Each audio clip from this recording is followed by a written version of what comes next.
ተፈጠሩት ውስጥ እንደ ደጃል አጥፊ የሆነ ፍጥረት አለ ከአዳም ጀምሮ?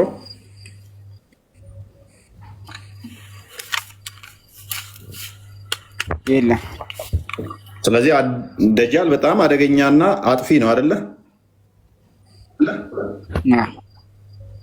አንድ ጥቅስ ስጠኝ እስኪ ከቁርአን ውስጥ ስለዚህ አጥፊና አደገኛ ስለተባለ አንድ የቁርአን አያ ንገረኝ እስኪ የተነገረበትን። ስለ ደጃል እንደመምጣቱ ተነግሮናል በሐዲስ አለ። ኦኬ፣ ስለዚህ አላህ አያውቀውም ማለት ነው ደጃልን። ቁርአንና ሐዲስ አለያየም በወይህ ነው ሁለቱ። እንሁ ኢላ ወህዩ ዩሃ ነው። ስለዚህ አንድ ጥቅስ ቁርአን ውስጥ ማምጣት አይችልም ስለ ደጃል። ከ200 ከ300 ምናምን ዓመት በኋላ ሰዎች የጻፉት መጽሐፍ ውስጥ ነው ታመጣልኝ። ያው ምንድነው 200 ዓመት ምናምን ማን ነው እንደዛ የሚለው? 200 አበዛሁት እንዴ? እሺ ከአንድ ሺህ ምናምን ዓመት በኋላ ማን ነው ለመተ ከአንድ ሺህ ምናምን ዓመት በኋላ ማለት እንዴት እንዴት ማን ነው እንደዚህ ማን ነው የጻፈው? አዲሱ ማን የጻፈው? ሙሐመድ ጽፎታል? ማማና ተናገሩት እሳቸው የተናገሩት መጽሐፉን ለምታ ያለ የተናገረውን ማለት ነው እኮ የተናገሩትን ጽፈውታል። ለምን ማይጻፍ ተጻፈ? ያየኸውን ማን ነው የጻፈው? እስኪ የሙሐመድና ሐዲስ ማን የጻፈው? ሙሐመድ በነበረ ሰዓት ሰዎችና በዛ ሰዓት የነበሩ ሰዎች ሰሃቦች። ማን የሚባል ሰሃባ? አንተ ልበልህ እኮ የትኛውን ሐዲስ ማንኛው ጻፈ? ማስረጃ እኮ መስጠት ያለብህ አንተ ነህ። ጽፈዋል ካልከኝ የቋጠቃል ይኬል ነው 200 ምናምን ያልኩህ እኮ ቡሃሪን ወስጄ ነው። ቡሃሪም እንዳልጻፈ እያወኩኝ ተራ የሱ መጽሐፍ እንዳሌለ እያወኩኝ ነው 200 ያልኩ። ለዛ ነው ቡኻሪ ሐዲሱን ሰበሰበው እንጂ የጻፈው እሱ አይደለም። እሱን ይወቀድማ። ኦኬ፣ ቡሃሪ የተጻፈ መጽሐፍ ነው የሰበሰበው። የተጻፈው ነው የሰበሰበው። ኦልራይት፣ ና ከፍ በልና ማስረጃ ስጠኝ። የተጻፈ መጽሐፍ ማስረጃ የሚሰጥ የተጻፈ መጽሐፍ ቡኻሪና ሐዲሱን የጻፈው የተጻፈ መጽሐፍ እንደሰበሰበ 660 ምናምን ሺህ ሐዲሶችን የሰበሰበ የተጻፈ ነው መጽሐፍቶች ናቸው የሰበሰበው የሚል ማስረጃ ስጠኝ። እና ያቀረውን ነው የሰበሰበው። ታዲያ ያን የተናገሩት ረሱል ዐለይሂ ሰላቱ ወሰላም ወሬ ነው የሰበሰበው። ወሬ ነው ጽፎ በኪታብ አደረገው። በኪታብ አደረገው። ማን ነው በኪታብ ያደረገው? ቡኻሪ ነው ያደረገው። ቡኻሪ ነው ያደረገው። እሺ፣ እሱስ እንዴት ነበር የሰበሰበው አስቀድሞ? እንዴት መለሱ? ቅድመ ተከታይ ያስፈልገዋል። ሰዎቹን እየጠየቀ ነው አይደለ? ሰዎቹን እየጠየቀ እየሰማ አይደለ የሰበሰበው? አዎ፣ እስከ ሰሃቦች ድረስ እያደረሱለት። በቃ ካለ የተጻፈ ለምን ትላለህ? የተጻፈ ከሆነ እስከ ሳባ ድረስ እነሱ ማድረስ አይጠበቅባቸውም። የአንዱን የሳባ መጽሐፍ መስጠት ነው የሚጠበቅባቸው የነበረው። ይወል ዳይፉና ሳይሆን እያበጠረ ነው የጻፈው እሱ። ምንም እያበጠረ የሚባል ነገር የለውም። እያበጠረ ከሆነ ካደ ለምን አሁን ትጥላላችሁ? ከሱ ውስጥ መልሳችሁ ከሱ ውስጥም ትጥላላችሁ። ማነው? አንድ አምጣ። ቡኻሪ ሙስሊም ና ቡኻሪ አንድ ሐዲስ ደይፍ የመዘገበት ካል አምጣ። ኦልራይት፣ እሱ ቡኻሪ 6982ን ክፈተው ክርስቲያን።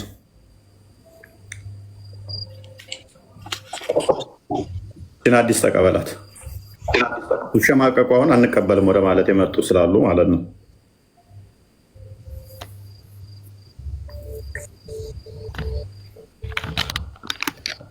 ኦኬ፣ ራሱን ለማጥፋት ተራራ ላይ ሄድ ነበር አይሄድም ነበረ? አብዱልዋሃብ ምን ሙሐመድ ራሱን ለማጥፋት ተራራ ላይ ይወጣ ነበር አይደለ? ራሱን ሊያጠፋ ማለት አልገባኝም። ሙሐመድ ራሱን ለማጥፋት ተራራ ላይ ይሄዳል አይደል? እንደ እብድ ሰው ማለት ነው። ለምን ራሱን ሊያጠፋ? ለምን ራሱን ሊያጠፋ? ለምን? እንዴት ራሱን ሊያጠፋ? የሄድበት ምክንያት ራሱን ለማጥፋት መገለጽ ሲቀርበት።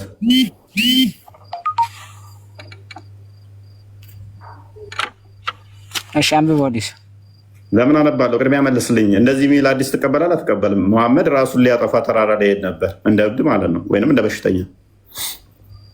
ሐዲሱን አቦቀለ ንግግር የተወስተ መጀመሪያ ንግግርን ሳምረ ተናገር። ክርስቲያን ቀጥል። ኦኬ፣ እሺ እሺ 6982 እየታያችሁ ሆነ ሳሂህ አል-ቡኻሪ ማለት ነው። ረዘም ያለ ስለመጀመሪያው ስለ ሙሐመድ መገለጥ የሚያወራ ሀዲስ ነው። ከመጀመሪያው መገለጥ በኋላ ማለት ነው ምን ይላል? The prophet becomes so sad as we have heard that he intended several times to throw himself from the top of high mountain every time he went up the top of the mountain in order to throw himself down. Several times. ደጋግሞ ተራራ ላይ ራሱን ለመጥፈጥፈጥ ይወጣ ነበረ። ለምን ነብይ ተናገረ ቃሉ ቁርአን መገለጥ ሲቀርበት ጊዜ ሙሐመድ ምን ያደርግ ነበር? ተራራ ላይ ይወጣ ነበር ራሱን ለማጥፋት። ተራራ ሲወጡ ማን ከለከለ? ያ ሄራ ዋሻ ውስጥ የተገለጠለት አጋንንት አቆየው ብዙዎችን እንዲያሳስት። አረ ዝም በል እንቀጥልለት። ቆይ ተረተረ ነው የምታወራው። ቀጥል። ያ ቆይ አንዴ እሺ። ከዛ በኋላ ሙሐመድ በጣም በተደጋጋሚ ራሱን ትልቅ ተራራ ላይ ሊያጠፋ በደረሰ ቁጥር ጅብሪል ውድ አፒር ቢፎር ሂም። ከዛ በኋላ ጅብሪል ይገለጥለትና እንደዚህ ይለዋል፣ ኦ ሙሐመድ ዩ አር ኢንዲድ አላስ ሜሴንጀር ኢን ትሩዝ፣ አንተ እኮ በእውነት ያለ መልእክተኛ ነህ፣ ለምንድን ነው ራስን ልታጠፋ የምትወጣው? ዌራፖን ሂዝ ሀርት ውድ ቢካም ኳይት ኤንድ ሂ ውድ ካልም ዳውን ኤንድ ውድ ሪተርን ሆም። ከዛ በኋላ ልቡ ይረጋጋና ይመለሳል። ኤንድ ዌንኤቨር ዘ ፔሪድ ኦፍ ዘ ካሚንግ ኦፍ ዘ ኢንስፓይሬሽን ዩዝድ ቱ ቢካም ሎንግ። ከዛ በኋላ ጅብሪል ደግሞ መገለጡን በጣም ረጅም ጊዜ ሲያደርገውና ሲቆይ ሂ ውድ ዱ አስ ቢፎር፣ ልክ እንደ ቀድሞ ሙሐመድ ራሱን ተራራ ላይ ሊፈጠፍጥ ይወጣ ነበር። በት ዌን ሂ ዩዝድ ቱ ሪች ዘ ቶፕ ማውንቴን፣ ትልቅ ተራራ ላይ በደረሰ ቁጥር ጅብሪል አፒርድ ቢፎር ሂም ኤንድ ሴይንግ ቱ ዋት ሂ ሃድ ሴድ ቢፎር፣ ቀድሞ እንዳለው ይለው ነበረ ብሎ ይናገራል። ሙሐመድ ሁል ጊዜ ራሱን ተራራ ላይ ሊያጠፋ ይወጣ ነበረ ከመጀመሪያው መገለጥ። ይህን ተቀበለዋል አትቀበለውም? አብዱል ወሃብ አረብኛ ነው የምጠው። ኦኬ እስኪ አንብብ። ዝቅ አድርገው ታዲያ። በጣም ረጅም ሀዲስ ነው። ሀሳቡ ያለው ወደዚህ አካባቢ ነው። ከዚህ ጀምሮ እስኪ አንብብ። ከዚህ ጀምሮ አንብብ።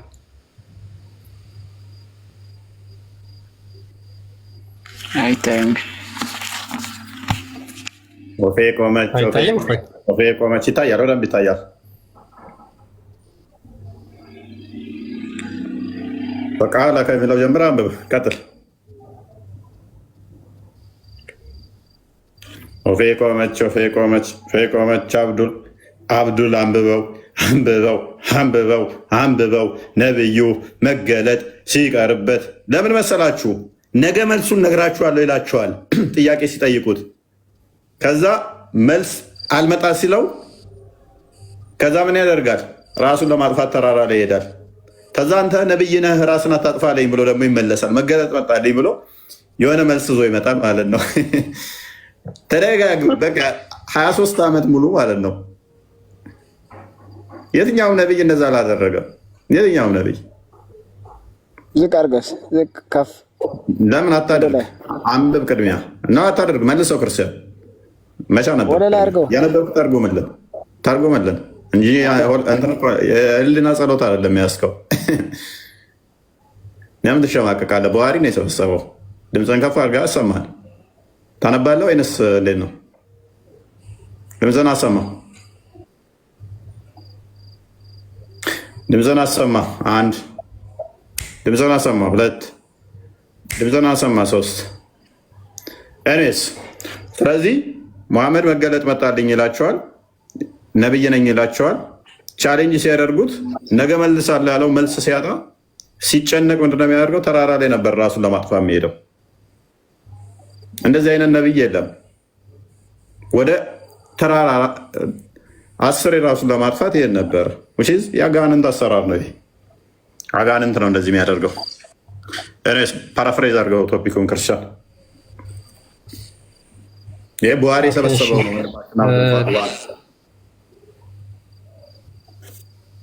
ይህ ቡሃሪ የሰበሰበው ነው። አሁን ስለተሸማቀቁበት አንዳንዶቹ በቃ ይህንንማ አንቀበልም እንዴት ነው እሱ እያሉ እየተጨነቁ ነው ሰሞኑ። አብዱል ወሃብ ይኸውልህ እዚህ ጋር ፊማ በለገና ከሚለው ጀምሮ ያለውን ፓርት ብታነበው ይኸው ይህንን ኮፒ አድርጌልህ ይኸው አረብኛው ይኸውልህ አማርኛው ትርጉሙ ምን ይላል? ሀዘኑ በጣም ከባድ ስለነበር ራሱን ከተራራ ጫፎች ላይ ለመጣል ደጋግሞ ያስብ ነበር።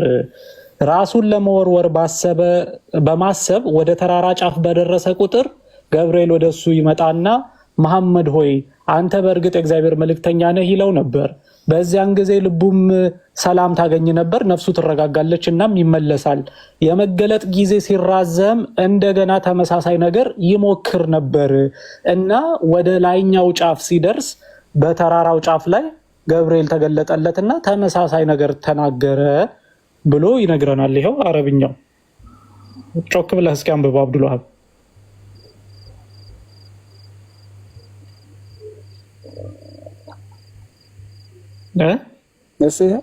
ማን የዘገበው? ቆይ ማን የዘገበው አለ? ቡሃሪ ላይ እና ሙስሊም ላይ አንድ ዳይፋ ይመጣም ብለሃል እኮ ፔሬድ። ቡሃሪ እና ሙስሊም ላይ ማንም ይመዘግብ። ይህ ቡሃሪ ከሰበሰበው ቡሃሪና ሙስሊም ላይ ነው ብለኛል። ነብዩ ደግሞ ምን ብሏል? በእኔ ላይ ዋሸ። ምንድን ነው? ቆይ በእኔ ላይ ዋሸ። ነብዩ ደግሞ ምን ብሏል? ገሃነም ይገባል። ስለዚህ ቡሃሪ ገሃነም ከሚገቡት አንዱ። የት አለ ቡሃሪ የሚለው? የት አለ ቡሃሪ የሚለው? ይኸው ሳሂህ ቡኻሪ ቡሃሪ የሚለው አይታይም እንደገና። ይኸው ገባና አንብብ ራስህ ከፈለክ። ይኸው ሳሂህ ቡኻሪ 6982ኛው ሐዲስ። ተስማምተናል እኮ በቃ ተስማምተናል። ምክንያቱም ቡሃሪና ሙስሊም ላይ አልቀበል የሚባልም የለም ዳኢፍም የለም ብሎናል። እኔ እስማማለሁ። ምክንያቱም የአሁኖቹ ግን ስለጨነቃቸው ነቢያችን እብድ ነው ብለን ከምንቀበል ቡሃሪን ውሸታም ነው ብንል ይሻላል ብለዋል። ቡሃሪ ደግሞ ውሸታም ከሆነ ነብዩ ደግሞ ምን ብሏል? በእኔ ላይ የቀጠፈ በእኔ ላይ የዋሸ ገሃነም ይገባል ብሏል። ገሃነም የሚገባን አካል መጽሐፍ ነው የምታነቡትና የምትመሩበት ማለት ነው። ቁጥሩ ስንት ነው? ቆይ ቁጥሩን ንገረኝ። 982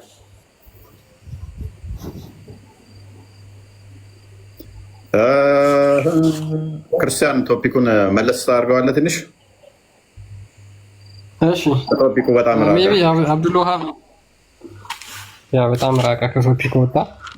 አብዱልዋሃብ ወይም ደግሞ ኤስ ነኝ ካላችሁ አብዱልዋሃብ መመለስ ትችላለህ? ጥያቄን ጠይቀህ ችግር የለውም። ቀስ ብለህ አንብበው፣ ቀስ ብለህ እሱ ነው። ቁርአን ግልጽና የተብራራ ነው ብለህ ታምናለህ? ስለ ቶፒኩ አታወራኝ እኮ። ስለ ቶፒኩ ነው የማወራህ። ቁርአን ግልጽና የተብራራ ነው ብለህ ታምናለህ?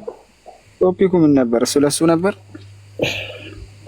አዎ ልጠይቅ ነው፣ ችግር የለውም። ስለ ቶፒኩ አውራኝ። አሁን እኔ እኮ ብጠይቃችሁት ስለ ቶፒኩ እናውራ ነው የምትሉኝ እኮ። ቶፒኩ ላይ እኮ ነው የምጠይቀህ። ቁርአን ግልጽና የተብራራ ነው? አዎ የተብራራ ነው። ኦኬ እሺ፣ ቁርአን ግልጽና የተብራራ ነው። ስለ ደጃል ቁርአን ላይ አንድ አንቀጽ ወይም ደግሞ አላህ ያወረደው የተናገረው አለ?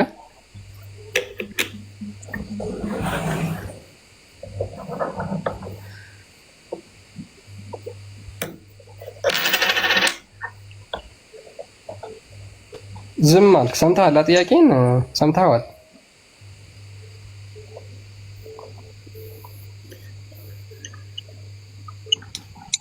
አይ አብዱልዋሃብ ሰምተሃል ጥያቄን በደንብ ግን በቃ ምክንያቱም ለምን እንደሆነ ታውቃለህ? ቁርአን ላይ ምን ብሎ ይናገራል መሰለህ? የጉንዳን ምዕራፍ 75ኛው አንቀጽ ላይ ማለት ነው፣ በሰማይና በምድር ውስጥ ምንም የተደበቀ ነገር የለም ገላጭ በሆነው መጽሐፍ ውስጥ ያለ ቢሆን እንጂ ብሎ ይናገራል። ስለዚህ ግልጽና የተብራራ ነው የሚለውም አንተ ስላመንክበት ቁርአኑም ስለሚናገር ማለት ነው። ስለ ደጃል የተናገረው የትኛው የቁርአን ምዕራፍ ላይ ነው? እንግዲህ ደጃል ቀለል ያለ ነገር እንዳይመስላችሁ። ደጃል ማለት በጣም ከአዳም ፍጥረት ጀምሮ ዘሆል አደገኛ የሚባለው እስከ መጨረሻ ድረስ እሱም ያህል የለም ተብሎ የሚታመን ነው። ይሄ አደገኛ ሐሳዊ መሲህ ተብሎ የሚታመነው አንድ ጥቅስ አንድ እንኳን እንዴት ሴቶቹ ወሲብ ማድረግ እንዳለባቸው፣ እንዴት ውዱ ማድረግ እንዳለባቸው፣ ውሃ እንኳን ካጡ ባፈር እንዴት ውዱ ማድረግ እንዳለባቸው። ለምሳሌ መሐመድ ከሞተ 1400 ዓመት ሞልቶታል። 1400 ዓመት መሐመድ ሞቶ ከሞተ 1400 ዓመት ሞልቶታል።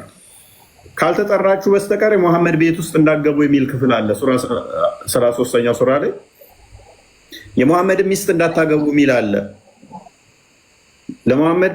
የሙሐመድ ሚስት እንዳታገቡ ሙሐመድ ቤት እንዳገቡ የሚል አሁን ይቀራሉ። ለእኛ ምን ይሰራልናል? ይሄ ሙሐመድ ከሞተ 1400 ዓመት ሞላው ብለው መጠየቅ አይፈልጉም ሙስሊሞቹ። ከ50 ጀምራችሁ እስከ 53 ያለውን ሱራ አልአሕዛብ ላይ ብታነቡት የሙሐመድ ቤት ውስጥ እንዳገቡ ካልተጠራችሁ በስተቀር ይላል። ሙሐመድ እኮ ኦልሬዲ ከሞተ ስንት ዓመቱ? ቤትም የለሙም አሁን።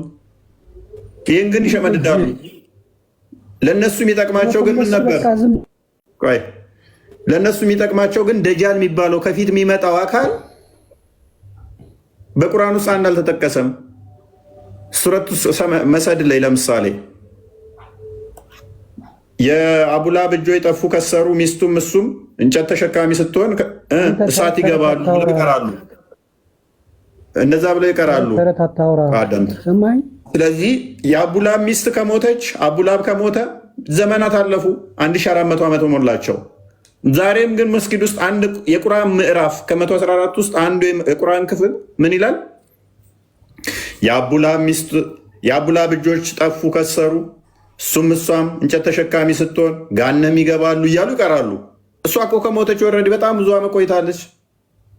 ገና ጋነም ይገባሉ እያሉ እሳት ይገባሉ እያሉ ይላሉ። እስካሁን እሳት አልገባችም መሰለኝ። ኤርሜስ ብቻ ከፊታቸው ግን በዓለም ላይ የዓለምን ሕዝብ የሚያጠፋ ደጃል የተባለ ይመጣል ተብሎ ስለሱ አንድ ጥቅስ የለም።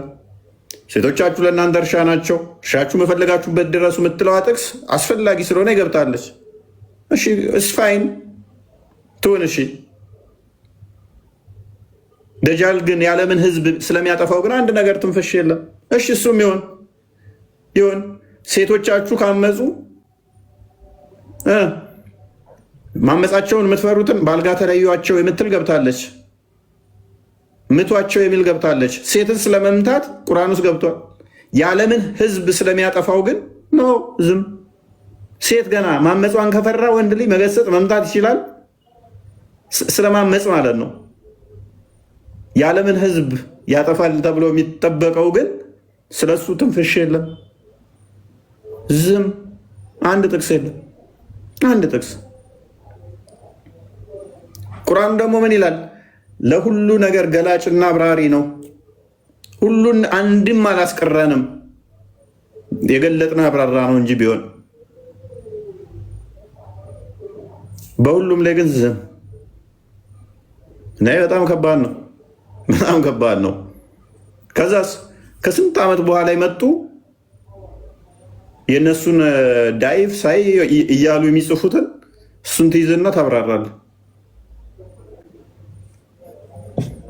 በጣም አስቸጋሪ ነው፣ በጣም አስቸጋሪ። ኢቨን በጊዜው የነበሩት እንኳን የትኛው ነው አይኑ የጠፋው ግልጽ አልነበረም። አንደኛው ጋር ግራ አይኑ ይላቸዋል፣ አንደኛው ጋር ቀኝ አይኑ ይላቸዋል። ይመልስና እንደገና ግራ እንዳትጋቡ በቃ ፈራሁኝ፣ ኮንፊውዝድ የሆናችሁ ይመስለኛል ይላቸው። አንዳንዴ ልክ እንደደረሰ ይነግራቸዋል፣ አንዳንዴ ገና እንደሆነ ይነግራቸዋል። ሰዎቹ ግራ ተጋቡ። በቃ ግራ እየተጋባችሁ ይመስለኛል፣ የእናንተ ጌታ አንድ አይን አይደለም፣ ደጃል ግን አንድ አይን ነው በቃ አላቸው። ግራ ስለተጋቡ ማለት ነው።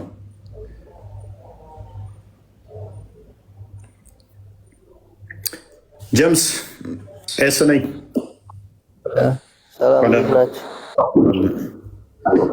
የደጃል አይን የትኛው ነው እውሩ? ቆይ ምን አለ መሰለህ ስንጀምር ማለትም ማውጣትና ሚዩት መያዝ የመሸነፍ ባህሪ ነው። አታውጣኝ፣ ሚዩት አትያዘኝ። እኔ አሁን አንተ ልጠይቀኝ ታይሆን ልጠይቅህ የገባው ስለ ክርስትና፣ እኔ ስለ እስልምና ምኝበት ምኖር ስለሆነ መጀመሪያ ያንተን እምነት ልጠይቅህ የገባው። ሚዩት ማትያዘኝ፣ አታውጣኝም፣ እንነጋገር፣ ግልጽ ነገር ማለት ነው። ማውጣትና ሚዩት መያዝ መሸነፍ ባህሪ ነው። አታውጣን፣ እንጠይቅ። የኔን አትጠይቀኝ፣ እኔን ልጠይቅህ የገባው። አሁን የምጠይቅህ ነገር መልስልኝ በትክክል። ይሄ እንደተከፈተ ሬዲዮ እኮ ነው ያወራኸው። ኦኬ፣ ስለ ደጃል የተወሰነ በልና ትጠይቃለህ። እንደዛ አይደለም። ክርስትና ላይ ክርስቲያን ጀነት ይገባል የሚል መጽሐፍ ቅዱስ ላይ አሳየኝ። የተወሰነ አውራና ትጠይቃለህ። ላይ በተደጋጋሚ ነገር ሙስሊሞች ጀነት እንደሚገቡ የደምሳሽን መጽሐፍ ገነት ትገባላችሁ በደምሳሽ ያመናችሁ ሰዎች ይላል። ስለዚህ አንተን እንትን መስፈርት እኔ ጋር ለምን ታመጣዋለህ? ምን አገባኝ? ደምሳሽም ብሏል። ስለዚህ ደምሳሽ ትክክል ነው ማለት ነው። ኤግዛክት ወርድ ፋላሲ ለምን እዛ ትመጣለህ? ደምሳሽ ብሏል። ስለዚህ ደምሳሽን ሂድና ተከተለ መጽሐፉ ላይ ስለሚል ነብይ አይደለም ብለን እኮ የምናምነው ጤነኛም አይደለም እብድ ነው ብለን ነው የምናምነው። ነብይ ጤነኛና እብድ ነው እያልን እያመንን ሐሰተኛ ነብይ ነው ብለን ቆይ አዳም እሱን ቆይ መርየም ናት አይደለም የወለደችው? እሱ ነኝ። ተረጋጋ። ቆይ እኮ እረጋጋለሁ። እና ሚዩት አትያዘኝ፣ አታውጣኝ። ምን ችግር አለው? ልጠይቅ። መልስ የተጠየቀውን እሱነኝ እፎይ በጣም እንትን እድል ስለሚሰጥህ ነው። መልስ የተጠየቀውን መልስ፣ እድል ይሰጥሃል መጨረሻ ላይ እንድትጠይቅ ላንተ። አሁን ግን ርዕሱ ላይ የገባሁት ልጠይቅ አይደለም የገባሁት። በቃ ታዲያ እንደዛ ከሆነ ታችሁና ገብተው እኮ በቃ ጥሩ ነው። የኛ ኡስታዞች እኮ ፈትፍተው በቃ አለቀ። ለምንድን መሸነፍ ነው እኮ ማውጣትና ሚዩት ማለት መሸነፍ እሱ ነኝ። ትጠይቃለህ። ልክ እንዲህ ስትል እንደ እፎይ ቤት መሆን ነው እንጂ እኔ ልኬህ ነበር ኦልሬዲ። መጨረሻ ላይ ትጠይቃለህ። ታገስ። እሺ ኦራይት። ክርስቲያን ቀጥል።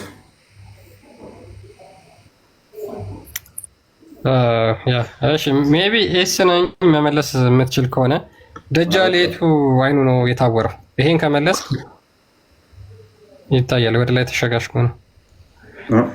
በቀኝ በኩል ይታያል መሰለኝ ታች። የቱ አይኑ ነው የደጃል የታወረው? ሉክ ሙሐመድ ምን ያህል ሜሳፕ እንደሆነ ምን ያህል ግራ ተጋብቶ እንደነበረ በዚህ ማወቅ እንችላለን። አንዳንዴ በጣም የሚጠቅምና በጣም ኢምፖርታንት የሆነ ነገር እንደሆነ ይነግራቸዋል። አንዳንድ ጊዜ ደግሞ ኢንሲግኒፊካንት እንደሆነ ሊያስጨንቃቸው እንደማይገባ ይነግራቸዋል። ነገር ግን ደግሞ ከአደም ዘሮች ጀምሮ በጣም እጅግ በጣም ሰዎችን የሚያጭበረብርና የሚያታልል ለእነሱ በጣም ችግር የሚሆነው ደጃል ነው ብሎ ደግሞ ይናገራቸዋል። ይሄ ሁሉ የተባለለት አካል ግን ቁርአን ላይ አንድም የተጠቀሰበት ቦታ የለም። እሺ አሁን የገባሽው ልጅ ሰላም ነው? ታች ሰላም ለዚህ ቤት አሎ፣ እንዴት ነሽ? ሰላም ነው አለ። እንኳን ደህና መጣሽ። ሙስሊም ነሽ? ኦኬ፣ ወጣች። ኦኬ ቲንክ ይሆናል ወጣለች። እሺ እንጂ እኔ እንድትጠይቁኝ አይደለም የገባሁት። ለምን እናንተ ጥያቄ ትጠይቃላችሁ ለራሳችሁ? እኛ ልንጠይቅ ትንገባ እናንተ አላህ እጅ አለው እንዴ? እፎይ ብዙ ቀን እንደዚህ ይላል። አላህ እግር አለው እንዴ? ለእስልምና ታውቃለህ አይደለም? ፍጡር እኮ አይደለም ፈጣሪ ሆነን ይሄን ሁላ መሬትና ሰማይ የዘረጋ ጌታ ማለት ነው። ሁሉም ነገር አለው ብለን ነው የምናምነው። የፈለገው ነገር አለው። አላህ አርሽ ላይ ሰባተኛው ሰማይ ሲነጋ ምናምን ለምን ታጭበረብራላችሁ? ግልጽ ነው ነገር ስለሆነ እንማማር። ግልጽ በግልጽ እንነጋገር። በመደባበቅ ሃይማኖት እየሰማሁ ነው። እሺ ተረጋጋና ሁሉም ነገር አለው ስትል ጠፍራለሁ። ቆይ ልንገርህ፣ የኛ አምላክ ማለት ነው ሰማይና መሬትን ዘርግቶ እናንተም አናምንም ብላችሁ ነው እንጂ እናንተም በሱ ነው የምትጠራ። ሰማይና መሬት አልጠየቀና መልስ። ሁሉንም አለው አልክ። እጅ አለው እግር አለው ይላል እፎይ። ሁሉም አለው አልክ። ጠፍራለሁ ማለት ጠፍር ትትል እኛንም እኮ እሱ ነው የፈጠረን። የፈለገው ነገር መኖር ይችላል። እሱም የፈለገው ነገር ማድረግ የሚችል ጌታ ነው። ኦራይት፣ የፈለገውን ነገር ሊኖረው ይችላል። ልጅ አለው? አዎ ልጅ አለው። ልጅ አለው ትትል አልገባኝም። እኛ ባሮቹ ነን እንጂ ልጅ እኔ መኖሩን እንዴት ነው የማውቀው? ልጅ አለው ማለት ምን ማለት ነው? ልጅ አለው ማለት እናቱ ወልዳው የእናቱ አምላክ የሆነው የእናንተ ወንዱ ልጅ እኮ ነው። ነብይ ኢሳን እኮ ነው እናንተ ማስተካከል ያዛችሁን። እኛ ፕሊዝ እስ ነኝ እነተከፈተ ሬዲዮ አታውራ።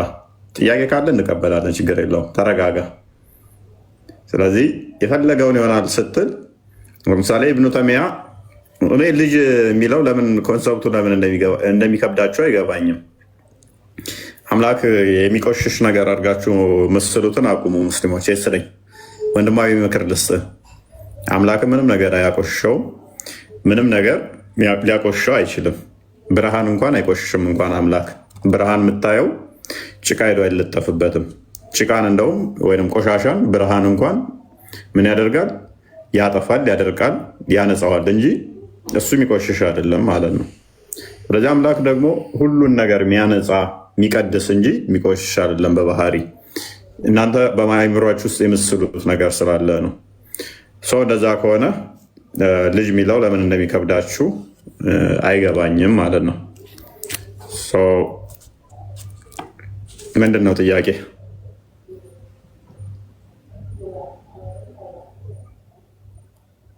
መሬም ኢየሱስ መሬም ወልዳው እንዴት ለእናቱ እንዴት ፈጣሪ ሊሆን ይችላል? አምላክ ሊሆን እንዴት ይችላል?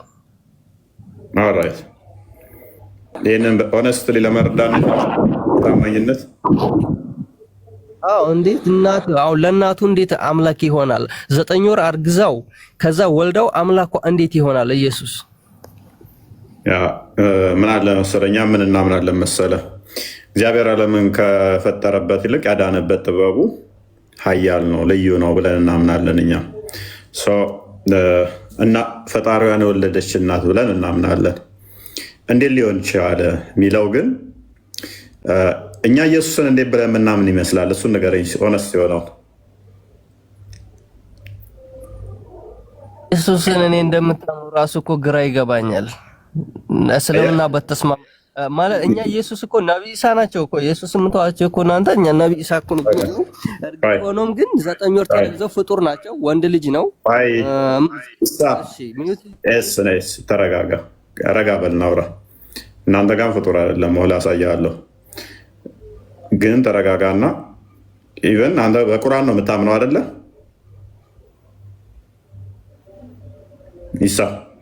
ሶሪ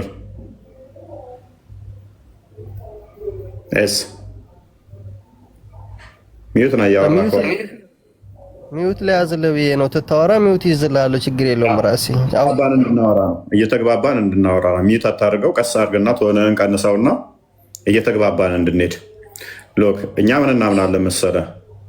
ክርስቶስ በስጋ የተገለጠ አምላክ ነው ብለን እናምናለን። በስጋ የተገለጠ አምላክ ነው። በስጋ የተገለጠ አምላክ ነው ስንል ቃል ነበር በመጀመሪያ። ያ ቃል በስጋ ተገለጠ። ሚዩት አድርገው እንትን ይላል። ሚዩት አድርገው በቃ ስለሚደርብ በደንብ አስተውል። ኤስ ነኝ ደግሜ እጠይቅሃለሁ። እኔ ያልኩትን አመንክበትም አላመንክም፣ ግን እኔ ያልኩትን የእኛን እምነት ተረዳው። ዳትሲነፍ ሎክ በመጀመሪያ ቃል ነበር ብለን እናምናለን። አምላካችን ቃል አለው ብለን እናምናለን። ቃሉ ደግሞ እንደኛ ድምፅ የሆነ አይደለም። ፈጣሪ የጩኸት የሆነ በዌቭ የሚሄድ ድምፅ የለውም። ነገር ግን ቃል አካላዊ ቃል አለው ብለን እናምናለን። ያ ቃሉ ደግሞ የፈጣሪ ፍጡር አይደለም። ዓለማት የተፈጠሩት ራሱ በቃሉ ነው ብለን ነው ምናምነው። በማቃል በፈጣሪ ቃል በደንብ አስተውል። የኛ ቃላችን ድምፀት ያለው ነው። የፈጣሪ ግን እንደዛ አይደለም። የፈጣሪ ቃሉ መፍጠር የሚችል አካላዊ ነው ብለን እናምናለን። ስለዚህ ያ ቃል ዓለምን ሁሉ ፈጠረ፣ ማርያምን ጨምሮ። ዓለም ተፈጠረ ከተባለ ማርያምም በቃል ነው የተፈጠረችው። ስለዚህ የአብ ቃሉ የአብ የባህሪ ቃሉ ምን ሆነ? ዓለምን ከፈጠረ በኋላ ማርያምንም ከፈጠረ በኋላ በስጋ ተገለጠ ብለን እናምናለን። ከማርያም ስጋና ደምን ተካፍሎ ቃል ስጋ ሆኖ ጸጋና እውነትን ተሞልቶ ተዋህዶ በስጋ ተገለጠ ብለን እናምናለን። ስለዚህ ከማርያም አንተ እንዳልከው ስጋው ቃል ተወልዷል። ከማርያም የወለደችው እሱ በስጋ የተገለጠ አምላክ ነው። ስጋና ደሙን ነፍሷን የተካፈለው ከማን ነው? ከማርያም ነው። ከማርያም ነው የተካፈለው። ማርያምን ራሱ ግን የፈጠራት ቃል ነው። ቃል አስቀድሞ ከእሷ ከመፈጠሯን በፊት የነበረ ፈጣሪ ስለነበረ፣ ስለዚህ ማርያምን የሚያስገኛት የፈጠራት ማን ነው? ቃል ነው። ያ ቃል ግን ከማርያም በስጋ ምን ብሏል? ተወልዷል። እሷ የወለደችው በስጋ የተገለጠው አምላክ ነው። ስለዚህ እንዴት ነው እሷ አምላኳን የወለደችው? ቃል ስጋ የተዋሃደው ከእሷ ስጋና ደምን በነሳው ስለሆነ ማለት ነው። እሷን እንዴት ነው የፈጠረው? ቃል ስጋን ሳይዝ የነበረ ነው። በዓለም ያለ ነው። ዓለምን ያመጣ የፈጠረ ነው። ስለዚህ ቃል ምንድን ነው? ፈጣሪ ነው። ይህንን ኤግዛምፕሉን አሁን አንተ ላይ ልስጥህ። ቁርአን አለ። ቁርአን ያለ ቃል ነው። ቁርአኑ ወረቀት ላይ ነው የተጻፈው፣ ግን ያለ ቃልን የያዘው። ያለ ቃል ፍጡር አይደለም ብለህ ታምናለህ። ወረቀቱ ግን ከጊዜ በኋላ የተጻፈበት ወረቀት ፍጡር ነው። ቁርአን ፍጡር ነው ወይ ብለህ ፍጡር አይደለም ትለኛለህ። ለምን? ያላህ ቃል ነው ቁርአን። እንዴት ታዲያ ፍጡር አይደለም ትለኛለህ? ቁርአኑን እንጂው አይ ያላህ ቃል ነው ትለኛለህ። ያላህ ቃል በመሆኑ ፍጡር አይደለም አልክ። እሺ አንተ ያንን ቁርአን ያላህ ቃል ነው ፍጡር አይደለም ብለህ ስታምን፣ እኔ ደግሞ ክርስቶስን በስጋ የተገለጠውን የመለኮት ሙላት ያለውን የአብ ቃል ነው የፈጣሪ ቃል ነው ብል ለምንድን ነው የከበደ ታዲያ? እሱም በስጋ ተገለጠ ከማርያም ተወለደ ብል ለምን ከበደ? ኦኬ ቆዳና ስጋ ስላለው። ቁርአኑ ግን የበግ ቆዳ ላይ የፍየል ቆዳ ላይ ይጻፋል፣ የእንስሳት ቆዳ ላይ ሲጻፍ አልከበደ ለምን? ቀጥላል። ወይ አንድ ጥያቄ በነገርከኝ መሰረት ኢየሱስ ክርስቶስ እኔ የአላህ መልእክተኛ ነኝ፣ መጨረሻ ላይ መሐመድ ወይም አህመድ የሚባል ነብይ ይመጣል፣ እሱ ሲነግራችሁ የአላህ መልእክተኛ ነው፣ መጨረሻም ወደ አላህ እጃችሁን አዙሩና አሽሀዱ ላኢላሃ ኢለላህ በሉ የሚል ቁርአን የለም መጽሐፍ ቅዱስ ላይ? የለም። ቁርአን እሱ ስህተት ነው። ቁርአን ላይ ነው ያለው። እሱ መሐመድ ነው እንደዛ ብሎ የተናገረው እንጂ ኢሳ አይደለም። ራሱ ኢየሱስ ክርስቶስ መሐመድ ወይም አህመድ የሚባል ነብይ ይመጣላችኋል፣ እሱም የአላህ መልእክተኛ ነው፣ እኔም የአላህ መልእክተኛ ነኝና መጨረሻ ቀን ወደ አላህ ዙሩ፣ ወደ ላይ ፈጣሪያችሁ እኔ አይደለሁም እኔ የአላህ መልእክተኛ ነኝ አላለም? አላለም። እሱ ቁርአን ነው ያለው እንጂ ኢየሱስማ እንደዛ አላለም። እኔ መኑ ነው ያለው ኢየሱስ በእኔ መሐመድ መጣና ግን ሎክ መሐመድ መጣና ግን ስለ እኔ ልክ አሁን አንተ ተነስተ እኔ አሁን ተነስቼ ሙሐመድ በእፎይ መኑ ብሏል ብልህ ውሸት መሆኑ የምታውቀው እኔ መጽሐፌ ውስጥ ምን ብዬ አልኩኝ? ሙሐመድ በእፎይ እመኑ ብሏል፣ ሙስሊሞች እመኑኝ ብላችሁ ታምነኛለህ? አታምነኝም። አታምነው ቁጥር ስለሆንኩ ነው። አይ በቃ እኔ ነብይ ነኝ ብልህስ ታምናለህ? አላምንም። ለምን? የማላምንበት ምክንያት ያው ፍጡር ስለሆንኩ ነው። ነብይ ማምነው በታላላቆቹ ድሮ በመጡ ሰሃባዎች ታውቃለህ። ትልቅ ሆኜ ቢሆንስ ደምሳሽ ለምሳሌ ሙሐመድ ስለ እኔ ትንቢት ተናግሯል ብሎ አለ። ለምን ነው የማትቀበለው? ደምሳሽን ነው ከኔ እኛ ከነብዩ መሐመድ ውጭ ሌላ ነብይ አናምንም። ሙስሊሞች አናምንም። እርግጥ ነብይ ብዙ ነብይ አሉ፣ ብዙ ነብይ ስለዚህ ኤስ ነኝ። ስለዚህ ደምሳሽ ስለ እኔ ትንቢት ተናግሯል ሲልህ መጽሐፍ ውስጥ ሄደህ ትፈልጋለህ ማለት ነው። መሐመድ ተናግሮለታል? አልተናገረም። ካልተናገረለት ይመጣል ታላለ ውሸት ነው ማለት ነው የደምሳሽ ወሬ። መጽሐፍ ውስጥ ደምሳሽ መጽሐፍ ውስጥ ግን ሙሐመድ ስለ እኔ ተናግሯል ይላል።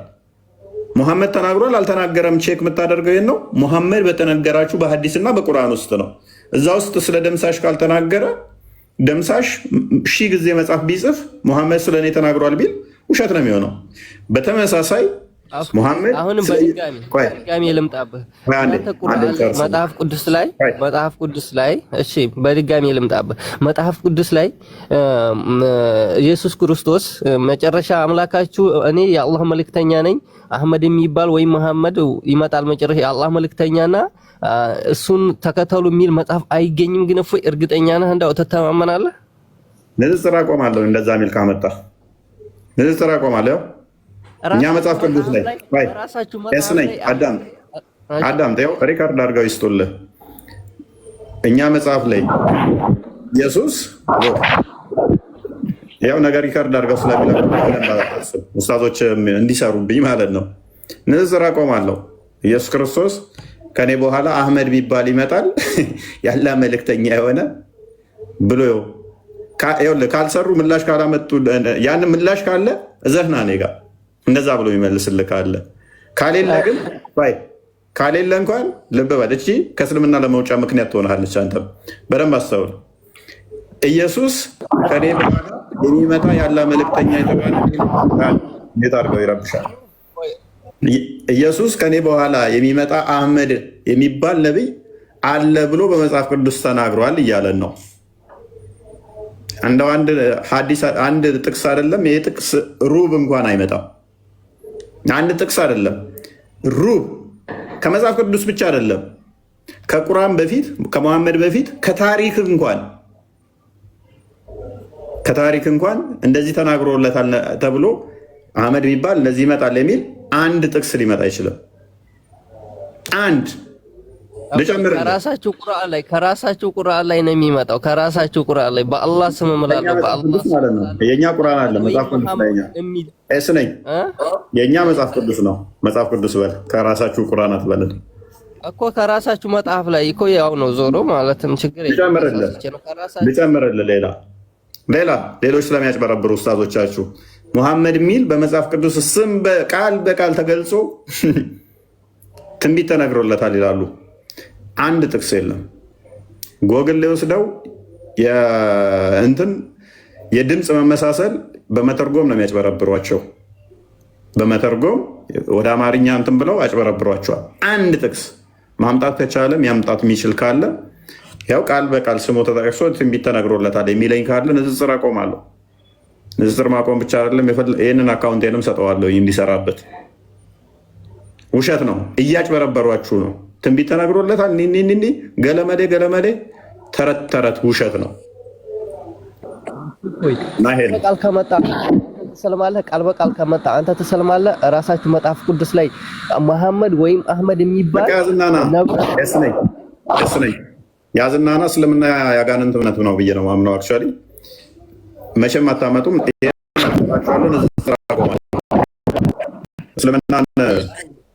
እስልምና ጋንንት እምነት ስለሆነ ለማንኛውም ሰው መመኛው አይደለም። ንጽጽር አቆማለሁ። ይህንን አካውንት ትሰጣችኋለሁ፣ ትሰሩበታላችሁ። ነርግባ ሞራ እንደ ኳስ ገብታችሁ እንደምትጨፍሩት ነው። እኔ ንጽጽር ብታስቆሙና ይህን አካውንት ብትወስዱ ምን ያህል እንደምትደሰቱ ስለማውቀው ማለት ነው። ሌላም ልጨምርላችሁ። እስልምና የሚባል ሃይማኖት ከሌ ሃይማኖቱ እስላም ነው የሚል ከመሐመድ በፊት ከመጽሐፍ ቅዱስ ብቻ አይደለም፣ ከመሐመድ በፊት ከታሪክ ውስጥ አንድ ማስረጃ ካመጣችሁ ይህን አካውንት ሰጣችኋለሁ። አንድ ማስረጃ የለም። እንኳን ነቢያቶች በሙስሊም ናቸው የሚል ታሪክ ተውና አንድ ማስረጃ ከመሐመድ በፊት ከሌ ሃይማኖቱ ሙስሊም ነው የሚል አንድ እኮ ነው። ብዙ አይደለም የጠየኳችሁ፣ አንዲት ብቻ የታሪክ ለምንድን ነው እፎይ ኩስ እንዳጠራ ኩስ ነው እሱ። ኤኒዌይስ ከስድስተኛ ክፍል ያለፉትን ያልኩ የተሻሉ ኡስታዞች ካሉ ሎክ አንድ ነው። ብዙ አይደለም የጠየኳችሁ፣ አንድ ከመሐመድ በፊት እስላም የሚባል ሃይማኖቱ ከሌ እስላም ነው የሚል አንድ ከታሪክ ላይ አንዲት ካመጣችሁ ይህን አካውንት ሰጣችኋለሁ። ንጽጽር አቆማለሁ። የከሌ ሃይማኖቱ እስላም ነው የሚል አንዲት ብዙ አይደለም የጠየኳችሁ። የዓለም ሕዝብ ሁሉ ሙስሊም ነበረ። ሰው ሁሉ ሲወለድ ሙስሊም ነበረ። ነቢያቶች ሙስሊም ነበሩ። አንድ መሐመድ ይህንን ከመናገሩ በፊት አንዲት ብዙ አይደለም አታመጡ።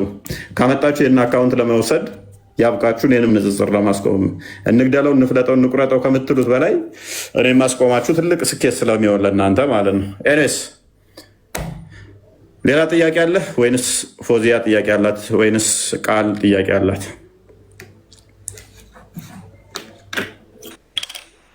ሰላም በዚህ ቤት ሰላም እንኳን አመጣሽ።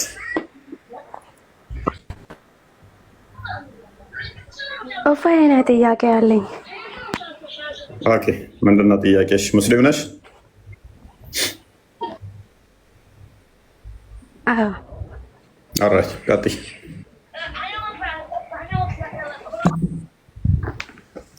ስለ እናንተ ሃይማኖት ስንት ጌታ ነው? ያኔ ስንት አምላክ ነው ያላችሁ የእናንተ ሃይማኖት? ኦራይት አምላካችን እግዚአብሔር አንድ ነው።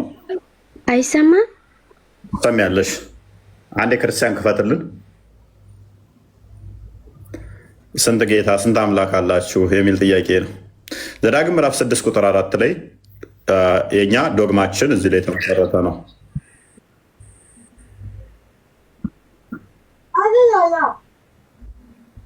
ቁጥር 5 ነው። 4 ስንት ነው? ኦኬ 4 6 ነው። ምንድን ነው የከፈትኩ? 6 አይደለም እንደ ያልኩህ 4 ነው። 4 ነው። እየተመታታብኝ ነው ማለት ነው። ሶሪ እስራኤል ሆይ ስማ፣ አምላካችን እግዚአብሔር አንድ እግዚአብሔር ነው። አንድ እግዚአብሔር አለ። ስለዚህ አምላካችን ስንት ነው?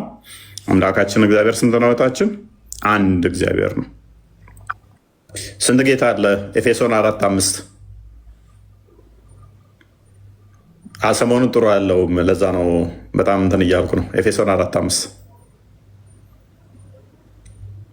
አንድ ጌታ፣ አንድ ሃይማኖት፣ አንዲት ጥምቀት። አንድ ጌታ ነው ያለን፣ አንድ አምላክ ነው ያለን።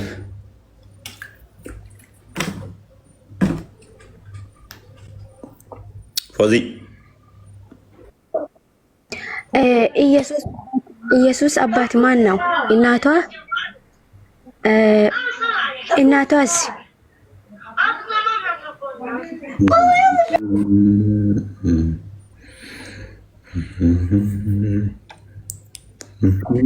እናቷ ማርያም ናት። አባቱ ማን ነው? እናንተ ሶስት አምላክ ነው የምትሉ፣ ያው ይሄንን አስረዳኝ። ሶስት አምላክ አንልም። አሁን ምን አልኩሽ? ስንት አምላክ አልኩሽ? ቆይ አትዝጊው።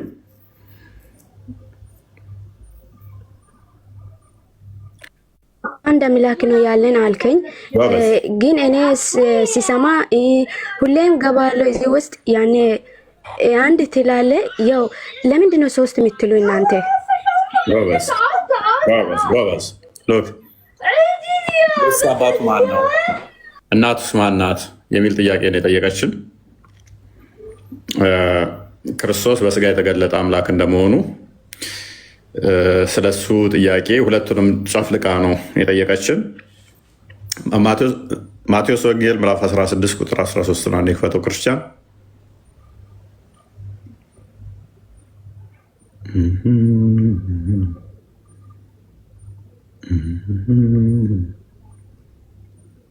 ኢየሱስም ወደ ፊልጵስዩስ ቂሳርያ አገር በደረሰ ጊዜ ደቀ መዛሙርቱን ሰዎች የሰውን ልጅ ማን እንደሆነ ይሉታል ብሎ ጠየቃቸው። ሰዎች የሰውን ልጅ ማን ይሉታል? የሰው ልጅ እያለ የሚለው ራሱን ነው።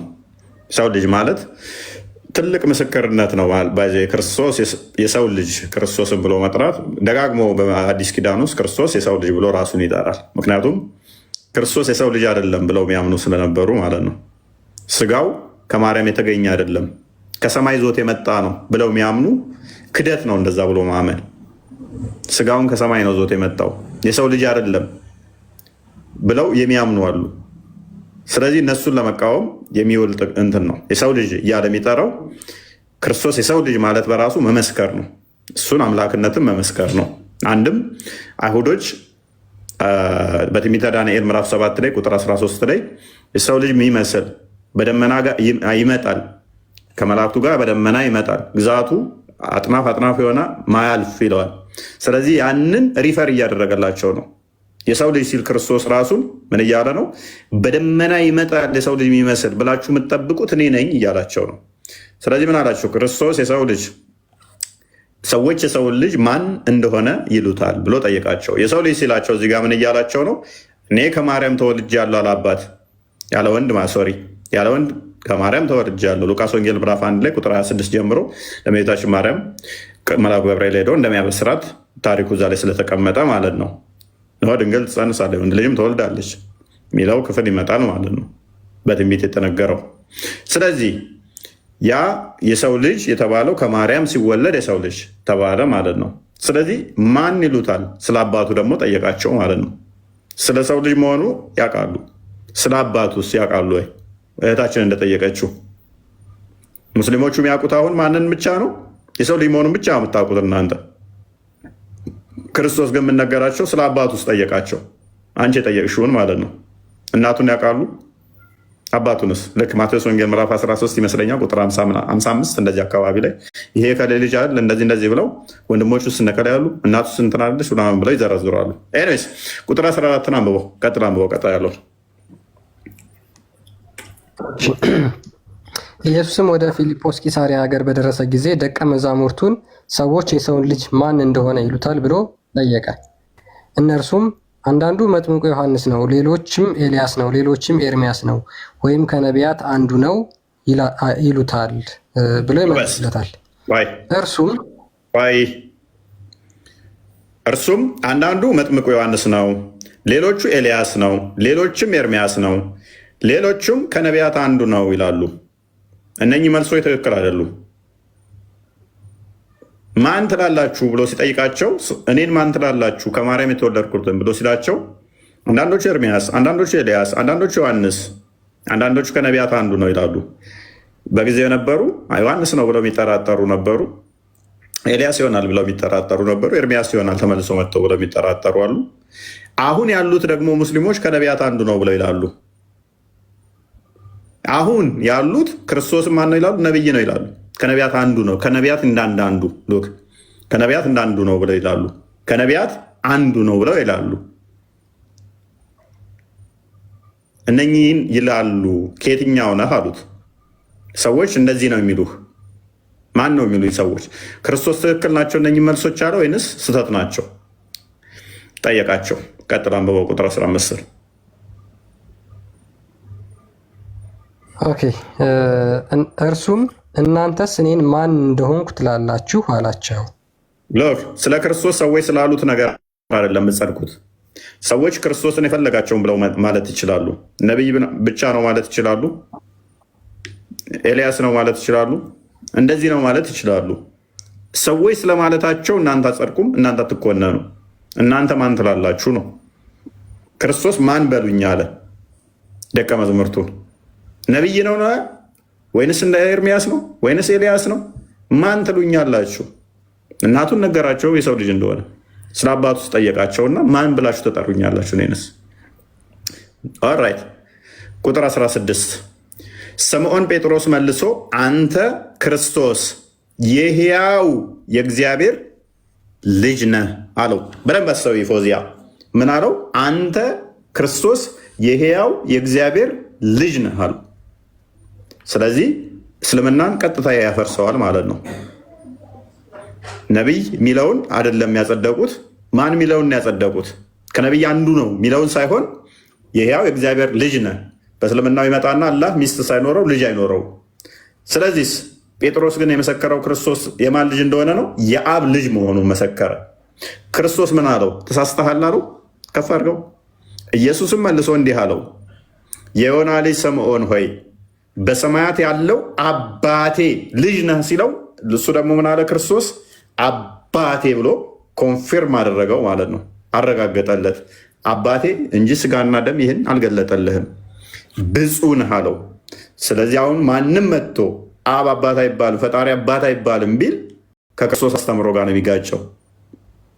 ከክርስቶስ አስተምሮ ጋር ይጋጨው ነው። ቀጥታ ነቢይ ነው እንጂ ከነቢያት አንዱ ነው እንጂ አምላክ አይደለም፣ የአብ ልጅ አይደለም ቢል ቀጥታ ከዚህ አስተምሮ ጋር ይጋጫል። ስለዚህ አባቱ ማን ነው? አብ። በስጋ እንደመገለጡ እናቱ ማነች? ማርያም። ከዚህ አስተምሮ ጋር የሚጋጭ እንዳለ ምን ይሆናል? አጋንንታዊ ይሆናል። ከዛ ዚሁ ክፍል ላይ ላሳየሽ። ከዛ ቤተክርስቲያኑን ይመሰርታል። እኔም እላችኋለሁ አንተ ጴጥሮስ ነህ፣ በዚህች ዓለት ላይ ቤተክርስቲያንን እሰራለሁ፣ የገሃነም ደጆች አይችሏትም ይለዋል። ሉክ። ስለዚህ ክርስቶስን የእግዚአብሔር ልጅ ብሎ ማለት ትልቅ ነገር ነው። ትልቅ ነገር ነው። የባህሪ ልጁ ስለሆነ ማለት ነው። ይህንን የሚክድ አስተምሮ ካለ እሱ ሴጣናዊ ነው፣ አጋንንታዊ ነው፣ የሐሰት አስተምሮ ነው የሚሆነው ማለት ነው። ስለዚህ ከነቢያት እንዳንዳንዱ ነው ሙስሊሞች ይላሉ። የአብ ልጅ አይደለም ብለው ሙስሊሞች ይክዳሉ። ስለዚህ ያስተምሮ ክርስቶስ ማን ነው የሚለው እስልምናን ያፈርሳል። ቁጥር 20 ላይ አድርገው። ቁጥር 20 አካባቢ በዚያን ቀንም ከፍ አድርገው። በዚያን ቀን ወደ ኋላ ኢየሱስ ሂድ። ቁጥር 21 ላይ ተዛስ ክርስቶስን እዚሁ ክፍል ላይ መሰቀሉን የሚክድን ምንድን ነው እሱ? በዚያን ቀን ጀምሮ ኢየሱስ ወደ ኢየሩሳሌም ይሄድ ዘንድ ከሽማግሌዎች አለቆች በዚህ መከራ ይቀበል ዘንድ ይገደልም ዘንድ በሶስተኛው ቀን ይነሳ ዘንድ እንዲገባው ወደ ደቀ መዛሙርቱ ይገልጥላቸው ጀመር። ምን ብሎ ነገራቸው? እገደላለሁ፣ በሶስተኛ ቀን እነሳለሁ ብሎ ለደቀ መዛሙርቱ ነገራቸው። ይሄው ክፍል ላይ which means ክርስቶስ አልሞተም አልተሰቀለም የሚል ካለ አሁንም ምን ይሆናል ማለት ነው? ከዚህ አስተምሮ ጋር ክርስቶስ ማን ነው ከሚለው ጋር ይጋጫል ማለት ነው። አባቱ ማን ነው እናቱ ማን ነው ከሚለው ጋር ክርስቶስ ከመለሰው ጋር እዚሁ ምዕራፍ ላይ እዚቹ ጥቅስ ላይ እንዴት እንደሚጋጭ እስልምናን ያፈርሳል አሁንም ማለት ነው። ከፍ አድርገው ትንሽ የሚቃወሙት ካሉስ የሚቃወሙት ክርስቶስ አትሰቀል አትሙት ምናምን የሚል ካለስ ጴጥሮስ ወደ እርሱ ወሰዶ አይሁንብህ ጌታ ሆይ ከቶ አይደረስብህ ብሎ ሊገስጸው ጀመር። ቁጥር 23 ላይ እርሱ ግን ዞር በል ብሎ ጴጥሮስን ወደኋላ ሂድ አንተ ሴጣን የሰውን እንጂ የእግዚአብሔርን አታስብምና እንቅፋት ሆነህብኛል። ክርስቶስ አይሰቀል አልተሰቀለም ምናምን የሚል ካለ እሱ የምን እሳቤ ነው ማለት ነው? የሴጣን ነው። ስለዚህ ሙሐመድ ዞት የመጣው ኢየሱስ አልተሰቀለም ሊሰቀል አይገባውም የሚል የማን አስተምሮ ይሆናል ማለት ነው? የሴጣን። ስለዚህ ሱራ 7 157 ላይ እስከ 158 የሴጣን ይሆናል ማለት ነው። አልሰቀሉትም፣ አልገደሉትም፣ አልወገሩትም።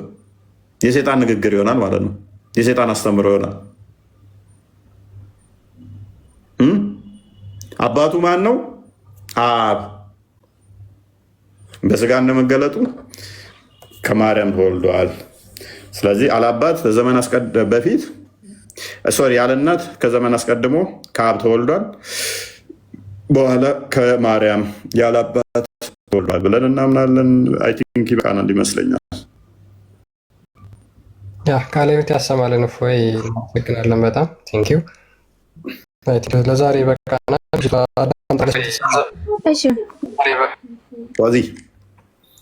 ስለዚህ በደንብ ካስተዋል ሁለት ልደቶች አሉት። በደንብ አሁን ፓራፍሬዝ ላድርግልሽ። ክርስቶስ ቃል ነው። ደግሞ ከአብ የተገኘ እሱ ፍጡር አይደለም፣ እሱ አምላክ ነው ብላችሁ የሚታምኑ ለምሳሌ ኡፎ እናንተ አምላክ እንትን ኢየሱስ ፍጡር አይደለም እሱ አምላክ ነው ብላችሁ ነው የሚታምኑ እናንተ? አዎ አምላክ ነው። ኢየሱስ አምላክ ነው ይላላችሁ አይደለም? አዎ እኛ ስላልን ሳይሆን እሱ ስለነገረን ነው።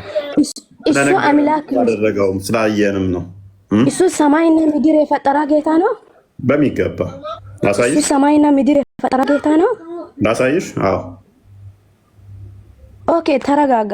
ለምሳሌ እሱ ሰማይ ምድርም የፈጠረ ጌታ ነው። እሱ ጌታ ነው ብላችሁ ነው የሚታምኑ? ለምሳሌ አንድ ነው እያልክ አይደለም እንዴ? አንድ ነው አምላክ እያልክ አይደለም? ፍጡርን ለምንድን ነው? እሱ ፍጡር ነው። የማይራም ልጅ ነው አይደለም? ለምንድን ነው እሱ አምላክ የምትሉ? እሱ ፍጡር ነው። እኔ ያልኩሽን ቅድም ያስረዳሁሽን ትደግሚዋለሽ?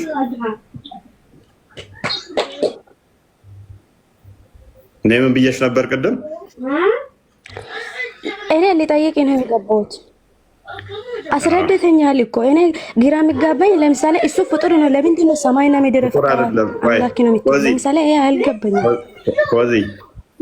ወዚ አንቺ የምታውቂው ኢየሱስ ልክ እንደ አንቺ ሰው ብቻ ተወልዶ ከዛ በኋላ አምላክ ለምንከተለው የሚመስልሽ ነው አይደለ? እንደዛ ነው። አይ ተወልዷል። እሱ ተወልዷል እኮ እሱ ሰው ነው። እንዳንቺ አስቀድሞ በመለኮት ያልነበረ ሰው የነበረውን ከዛ በኋላ አምላክ ብለን አምላክ አድርገ ነው እና መልክ አድርገሽ ነው የምትወስጂው። እንደዛ ነው የተረዳሽው? አው እንደዚህ ነው የምታመልኩ መስለኝ። እኔ ሰውን አምላክ ነው ለምንድን ነው የምትሉ እናንተ? በቃ እሱ ጋር ተሳስተሻላ።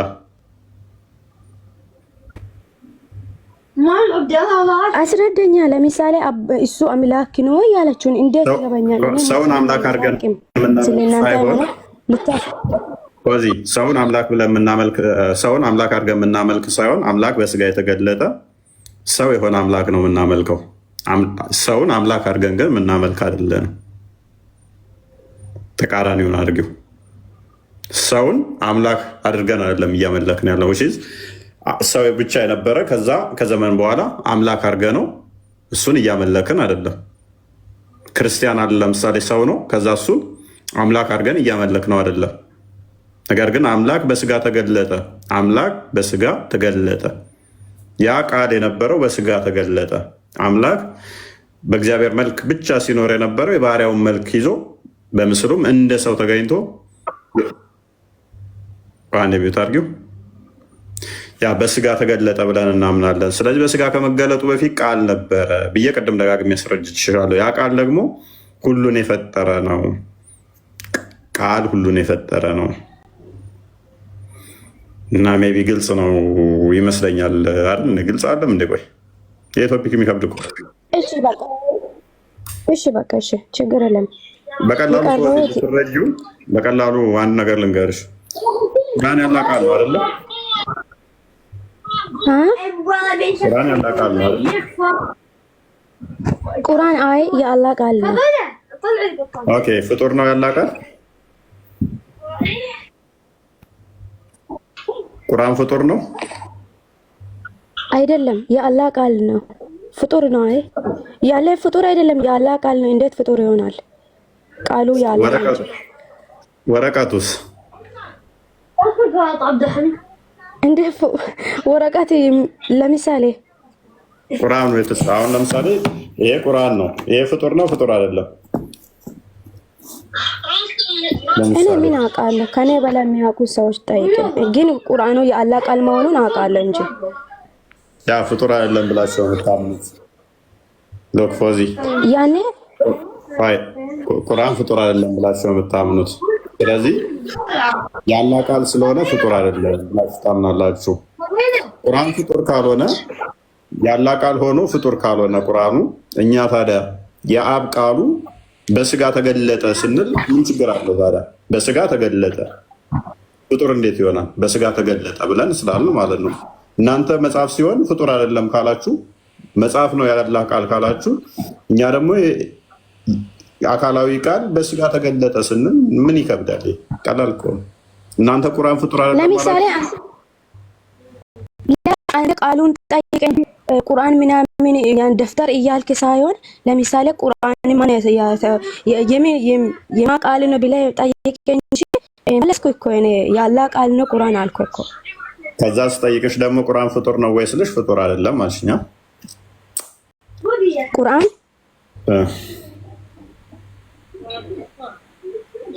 ያኔ አላውቅም። ያኔ ቃሉ ፍጡር አይደለም እንደዛ ተብሎ የሚታመነው። እኔስ ሌላ ጥያቄ ያለሽ?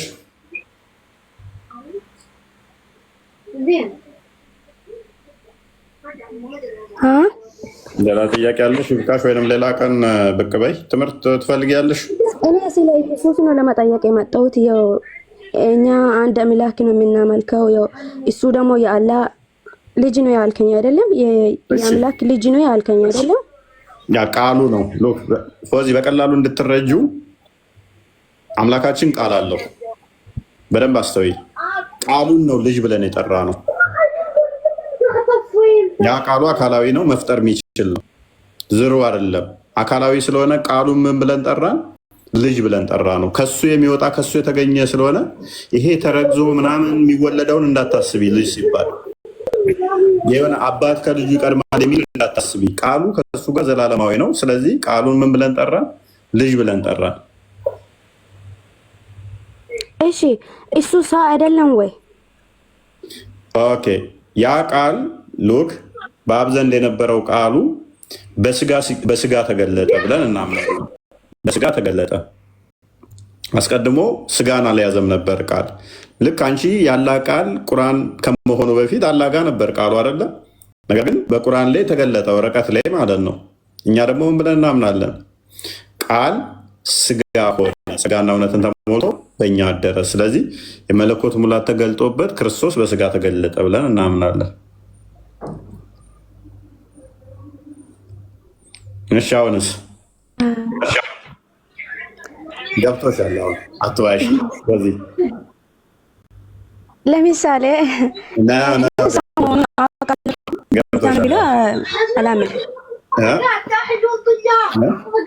እሱ ሰው ነው ብዬ እሱ የአላህ መልእክተኛ ነው ብዬ ማመኔ እንጂ ያው እሱ ጌታ ነው ብዬ ያው ቃል የለኝም። አይ ገብቶሻል። አሁን አለማመን መፍትሽ ነው፣ ግን ማመን ደግሞ ጌታ ነው ብለሽ ብታምኚ ትጠቀሚያለሽ፣ ትድኝበታለሽ። ክርስቶስ ጌታ እንደሆነ በአፍ ብትመሰክር ትድናለህ ይላል ሐዋርያው ቅዱስ ጳውሎስ በሮሜ መልእክቱ ላይ። አለማመን ግን መፍትሽ ነው።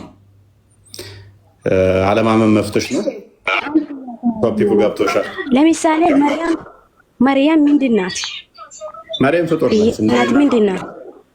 ሰው ነች። በቃ ኦኬ ለምንድን ነው የምታመልኩ? እሷም የሚያመልክ ሰው አለ እኮ ግል ነው ወይስ አንድ ነው? ማምለክ ማለት ምንድን ነው? ማምለክ ማለት ምንድን ነው? እሷ ፍጡር ነች።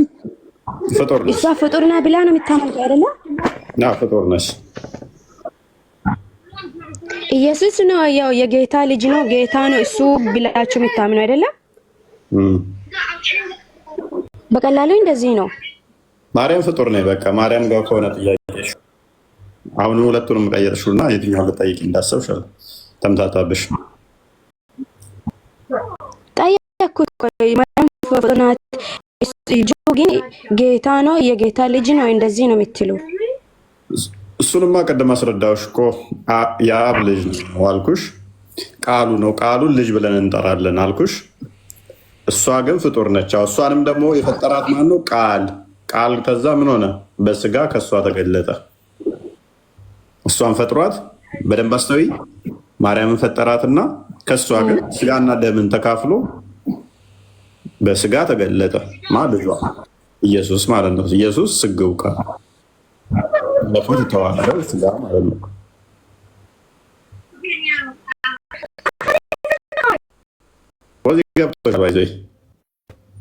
አሁን እያስራብሽኝ ነው። ጾም ገብቶብናል። አሁን ቀጣይ እያስራብሽኝ ነው።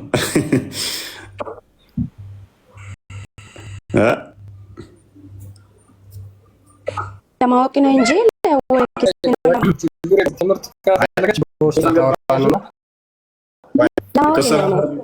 የተወሰነ አልተረዳሽም። ክርስትና ለማወቅ ነው። የተወሰነ ተረዳሻል ግን አለ እኛን አሁን ለምሳሌ የፈለኩትን ጠየቅኩና ያው እንደዚህ ነው። ከዚህ በላይ ሽኩራን። ያ በደንብ ስታብላዩ ብቅ በይ። ሰሞኑን ምን እያልን እንደሆነ በደንብ ይገባል። ያኔ ለማወቅ ስለናንተ ለማወቅ ነው። ወደ ክርስትና ለማወቅ ችግር የለውም። ሲገባሽ ራሱ ክርስቶስ ጎትቶ ያመጣሻል። ዋናው ተረጁ ከተረዳሹ ችግር የለውም። ጥሩ ነው። ለምሳሌ እናንተም ለክርስትና መማራችሁ እኮ ያው ጥሩ ነው።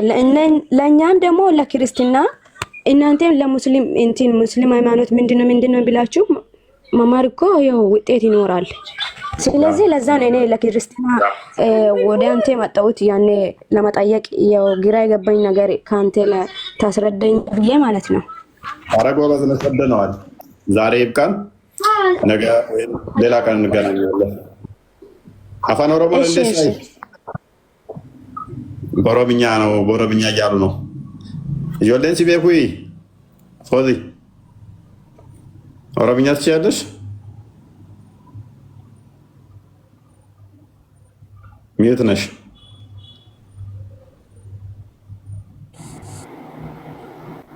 ኦኬ ወጣሽን።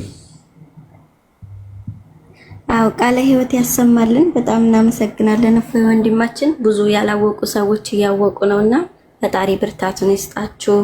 እኛም እንማራለን። ጥያቄ ካለንም እየመጣን እንጠይቃለን። በጣም እናመሰግናለን። እሺ ወንድሞቻችን በርቱ። ፈጣሪ ይጠብቃችሁ። እየተማርሽ ነው? አንቺስ የጎባሽ ነው? እየተማርኩኝ ነው። እንግዲህ ፈጣሪ ደግሞ ሁሉን ነገር በቅርብ ተጠመቂና ወይም እናያለን።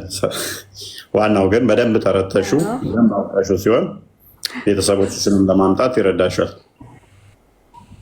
አዎ ሲጠይቁኝ በደንብ ለማብራራት ለማወቅም ይረዳኛል። እንግዲህ እየተማርን ነው። ዋናው እሱ ነው። አውቆ መምጣቱ እኛ ጋር ጣትሽን እንዲቀስሪ አላሁ አክበር የሚባልበት ቤት አይደለም ይሄ። አዎ አስተምሮ ነው እንዴ? እናንተ ጋር አስተምሮ ነው። ወደ ሃይማኖት ታውቀን አምነንበት እንድንገባ ነው እንጂ የምታደርጉት ቶሎ ብሎ በቃ ክርስቲያን መሆን እፈልጋለሁ ሲሏችሁ እሺ እመኑ አትሉም። ቶሎ ብላችሁ ተማሩ እወቁ ነው የምትሉት። በጣም ደስ የሚል ነገር የነቱን አየሻለ። እኛና እዛ ሰፈር ያለውንና እንደ ጣትሽን አቆሚ አደባባይ ላይ ትልቅ መቀስ ይዘው ይመጣሉ። ሰውየው እኮ ሻዳ ከያዘ እኮ እኛ አስቀድመን የምናውቀው እኮ ነው። ሰውን ለማናደድ ነው። እኔ ቀላል ድራማ መስራት እኮ ሲዚ አንድ ሰው የአራጅ ስለሆኑ አንድ ሰው በፌክ አካውንት አንድ ሰው ወደ ክርስትና ሲመጣ ማለትም ቪዲዮውን በማያሳይ ሁኔታ ፊቱን ብለር ዳርጎ ቁርአኑን ወደዛ ወርረው ይሄን ወደዛ ጣለው ምናምን እያሉ ማድረግና መስራት ይቻላል። ክርስቲያን ተቀብላለህ፣ አሁን ይሄን ሸርቡን ወደዛ ጣዩ፣ ይሄን ከነብነባል ኒቃቡን ነጠላ ልበሽ ብሎ ማልበስ ይቻላል አይቻልም? ይቻላል። በሚዲያ ላይ እንደዛ በመቀስ መገዝገዝ ወይ መቁረጥ ወይ እንደዛ ተቀብሎ እንደዚህ አድርጎ እንትን ለምልክት ይውልኝ አያስፈልግም። ሲጀመር ለሰው አይደለም አንድ ሰው እምነቱን የሚቀይረው አይደል? ልዩነታችንን አየሻ? ምን ያህል በጣም ለህይወት ማን እንደሚሰራ አየሻ? ለህይወት ማን እንደሚሰራው፣ ለታይታ ለድራማ ማን እንደሚሰራ አየሽ? እኛ ጋር የሚመጡትን ልጆች ታያለሽ። በየቀኑ ትንሽ 2-3 ልጆች ይመጣሉ ከእስልምና ወደኛ ጋር። ደንታችንም አለም። እኛ ዋና ታርጌታችን እነሱ መዳናቸው ነው እንጂ እነሱን እዚህ ሰቅሎ እንደዚህ መቀስ ይዤ ቤቷ ድረስ ሲሄድ ማለት ነው። ቤቷ አይደለም ያው እንትን ላይ የሆነ መዝናኛ ቦታ መቀስ ግብዳ ይዤ ሲሄድ ማለት ነው። ሂጃቧን ልቆርጥ አስባችኋል? እኛ የድራማ ሰዎች አይደለንም፣ የድነት ሰዎች ነን። ስለ ነፍስ ይገደናል።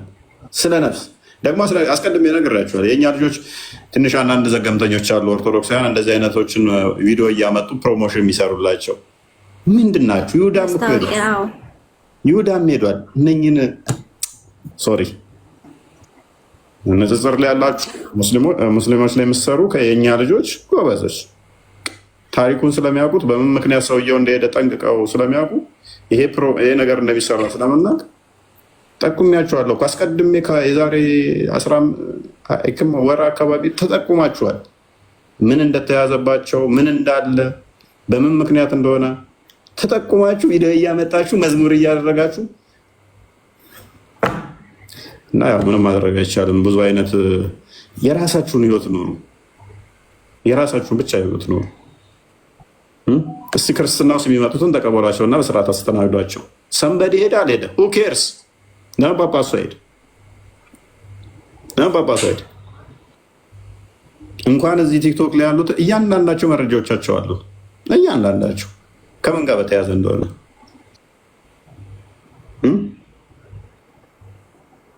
በስንት መከራ ውስጥ ከእስልምና ወደ ክርስትና የሚመጡ አሉ። እነሱን እንኳን ሰፖርት ማድረግ አልቻልንም። እንኳን ክርስቲያን ሆኖ ገንዘብ አልሰጣችሁኝም አሊያም እቀይራለሁ የሚለን እንተውና who cares? ካለ ስጠው።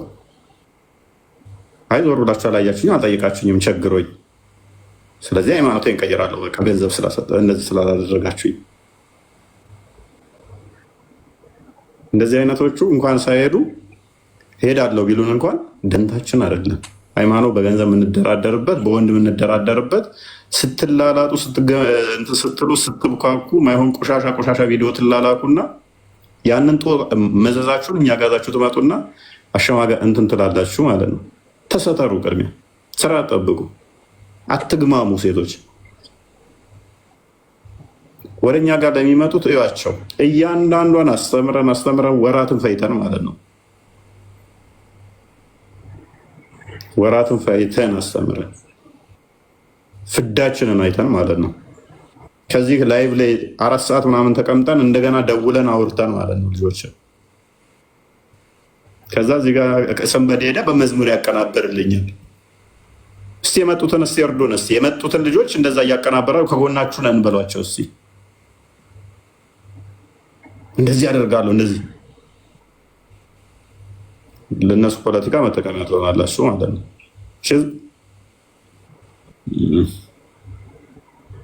በቃ ጸሎት አድርገህ ጸሎት ማድረግ ከፈለክ ዝም በልና ቪዲዮ ሰራ፣ ፎቶ ዘቀዘቅ፣ ቪዲዮ ሰራ። ወይንም እንደ ሙስሊሞቹ ገጀራዛችሁ ሂዷ። አንድ ሰው ከእስልምና ሲወጣ ቤተሰብን እንደዚህ አድርጋ እናትን አገኛል አንተ አገኘሃለኝ እደፋሃለኝ በዚህ ጋር ስወጣ እንደሚሉት እንደ ሙስሊሞቹ እናንተም እንደዛ አድርጉት። ወይ እሱ ነው የቀራችሁ። ከአረቄ ቤት ወጣችሁ እንደ ሙስሊሞቹ ገጀራዛችሁ መዞር ነው የቀራችሁ።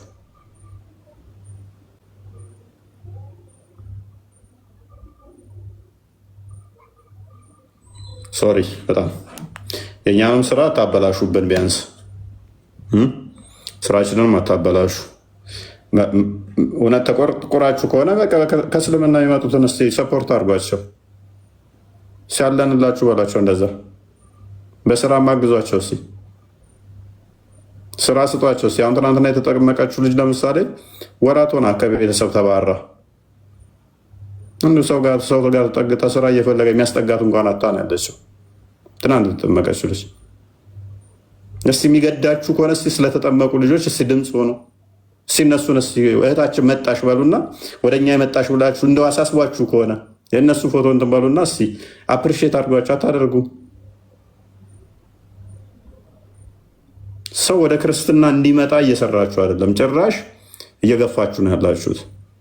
የሚመጣ ሰው እንኳን የመጣን ሰው ራሱ አብራችሁ ምረግጡ ስላላችሁ ኦርቶዶክሳውያን ተጠንቀቁ። እንደዚህ አይነት ነገር አትስሩ። የማምጣት ስራ በጣም ደካማ ነው እኛ ቤት ውስጥ ያለው። ሰው ወደ ክርስትና ወደ እኛ ህብረት ከሚመጣው ይልቅ የመግፋት ስራ ነው የሚሰራ። ልክ ሲወጣ እሱን ለመውገር ድንጋይ ይዛችሁም አትሩጡ። ዝም በሉ በቃ። መርዳት ከቻላችሁ ሰፖርት ማድረግ ማገዝ ተቻላችሁ ማበረታታት ተቻላችሁ ከእስልምና የሚመጡ በጣም ብዙ ልጆች አሉ በየቀኑ። ቅድም ገስት ላይ የተደረደሩት እንዳለ ከእስልምና የመጡ ነበሩ። ከዛ ውስጥ አይ ቲንክ አንድ ሰው ነው የተጠመቀው። አልጠመቁም ገና ግን እየተማሩ ነው። 4 ወር 3 ወር የፈጀባቸው አሉ።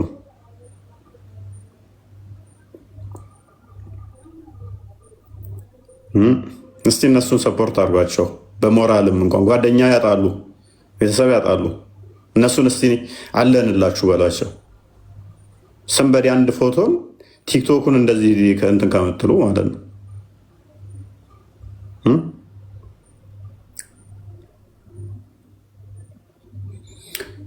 ናነዛ ነው ቃል። በርቺ፣ እግዚአብሔር በነገር ሁሉ ይርዳሽ። ተጠምቀሽ ደግሞ የምንደሰት ያደርገናል ማለት ነው። እና እኔም በጣም ቸኩያለሁ ያ ቀን እስከሚደርስ በእውነት። አንድ ሰው የት ጠፍተህ ነው? ቆይ አራለኝ እንዴት ነው ሳሰኝቼ ፌስቡክ ወጥሬ እልሃለሁ ትላለህ። የፌስቡኩን ይዤልህ ነው ትላለህ አለሁኝ። ጠዋት ነበርኩኝ የፌስቡክ እየጻፍኩ ነው። ምን ፌስቡክ ላይ? አዎ አሪፍ። የኔን ብዕሬን ላንሳ። አንተ በኢየሱስ የፌስቡኮቹ ደግሞ ዝገት አደሉ እንዲ በኮሜንት ይሰቃል። ይህን ጥቅስ በቃ ፖስ ይለጥፉታል፣ አይገልጽም፣ ያብዳሉ። በጣም ትላለህ እኮ እንደዛ ከጀመርክ ኮመንት ማየት የለብህም። ጊዜን ይበላባል። ኮመንት ኢግኖር ማድረግ አለብህ። ጽሁፌን እኔ ላሳያቸው ይመስለኛል። የኔን ጽሁፍ ይችሉት አይቋቋሙታል። መምጣት አለብህ ፌስቡክ ላይ ያው እውነት መምጣት አለብህ ቦስ። እንኳን አንተ የእኛን አልተቋቋሙት፣ እያበዱ ነው። እንኳን አንተን የእኛን አልተቋቋሙት። ጽሁፍ ላይ ባይዘ በጣም ጎበዝ ነኝ፣ ራሴን ላድንቅ። ጽሁፍ ላይ በጣም ይቅርታና ኤፍቢ ያለ አይደል? አይቻለሁ በፎቶ ምናምን ብዙ ፖስቶች የሚፖስት አለ። እንዲያው ፎሎ አደረኩት።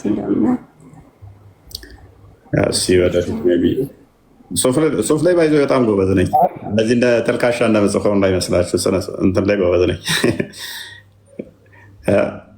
መግባት አለብን ቦስ፣ መምጣት አለብህ ፌስቡክ ላይ ማለት በሳምንትም በ15 ቀንም አንዳንዴ መጻፍ አለብን። ምክንያቱም እዛ በጣም ብዙ ሰዎችም አሉ፣ የሚያነቡ ሰዎችም ናቸው። ተደራሽነቱ መስፋት አለበት ብዬ እናምናለሁ። እና እንግዲህ ያው ግፉት ይህን ሰውዬ እንዲከፍት። መጽሐፍ ከጀመረ አሪፍ ጽሁፍ እንደሚጽፍ እኔ ያውቃለሁ። እና ብትመጣ በጣም አሪፍ ነው። በሳምንትም በሳምንት 2 1 ቀን ብትጽፍ ራሱ አንድ ነገር ነው። ያብዳሉ። እኔ ከጻፍኩባቸው እያስባለኝ ቶኔ ትንሽ ይገብዳል ጽሁፍ ላይ። የኔን አርጉመንት መቼም አያፈርሱም በጽሁፍ ከሆነ ለራሴ ከጻፍኩት አነበዋለሁ ለራሴ። ጽሁፍ ላይ ጎበዝ ነኝ። ስለማታውቁኝ ነው። ክርስቲያን ጠይቁት። ደጋግሞ ነው የሚያነበው የኔን ጽሁፍ እና እሞክራለሁኝ ወደፊት። እስኪ አይደ ነው የሚፈጠረውን ግን ፍራንክሊ የምነግራችሁ አሪፍ ጸሐፊ ነኝ።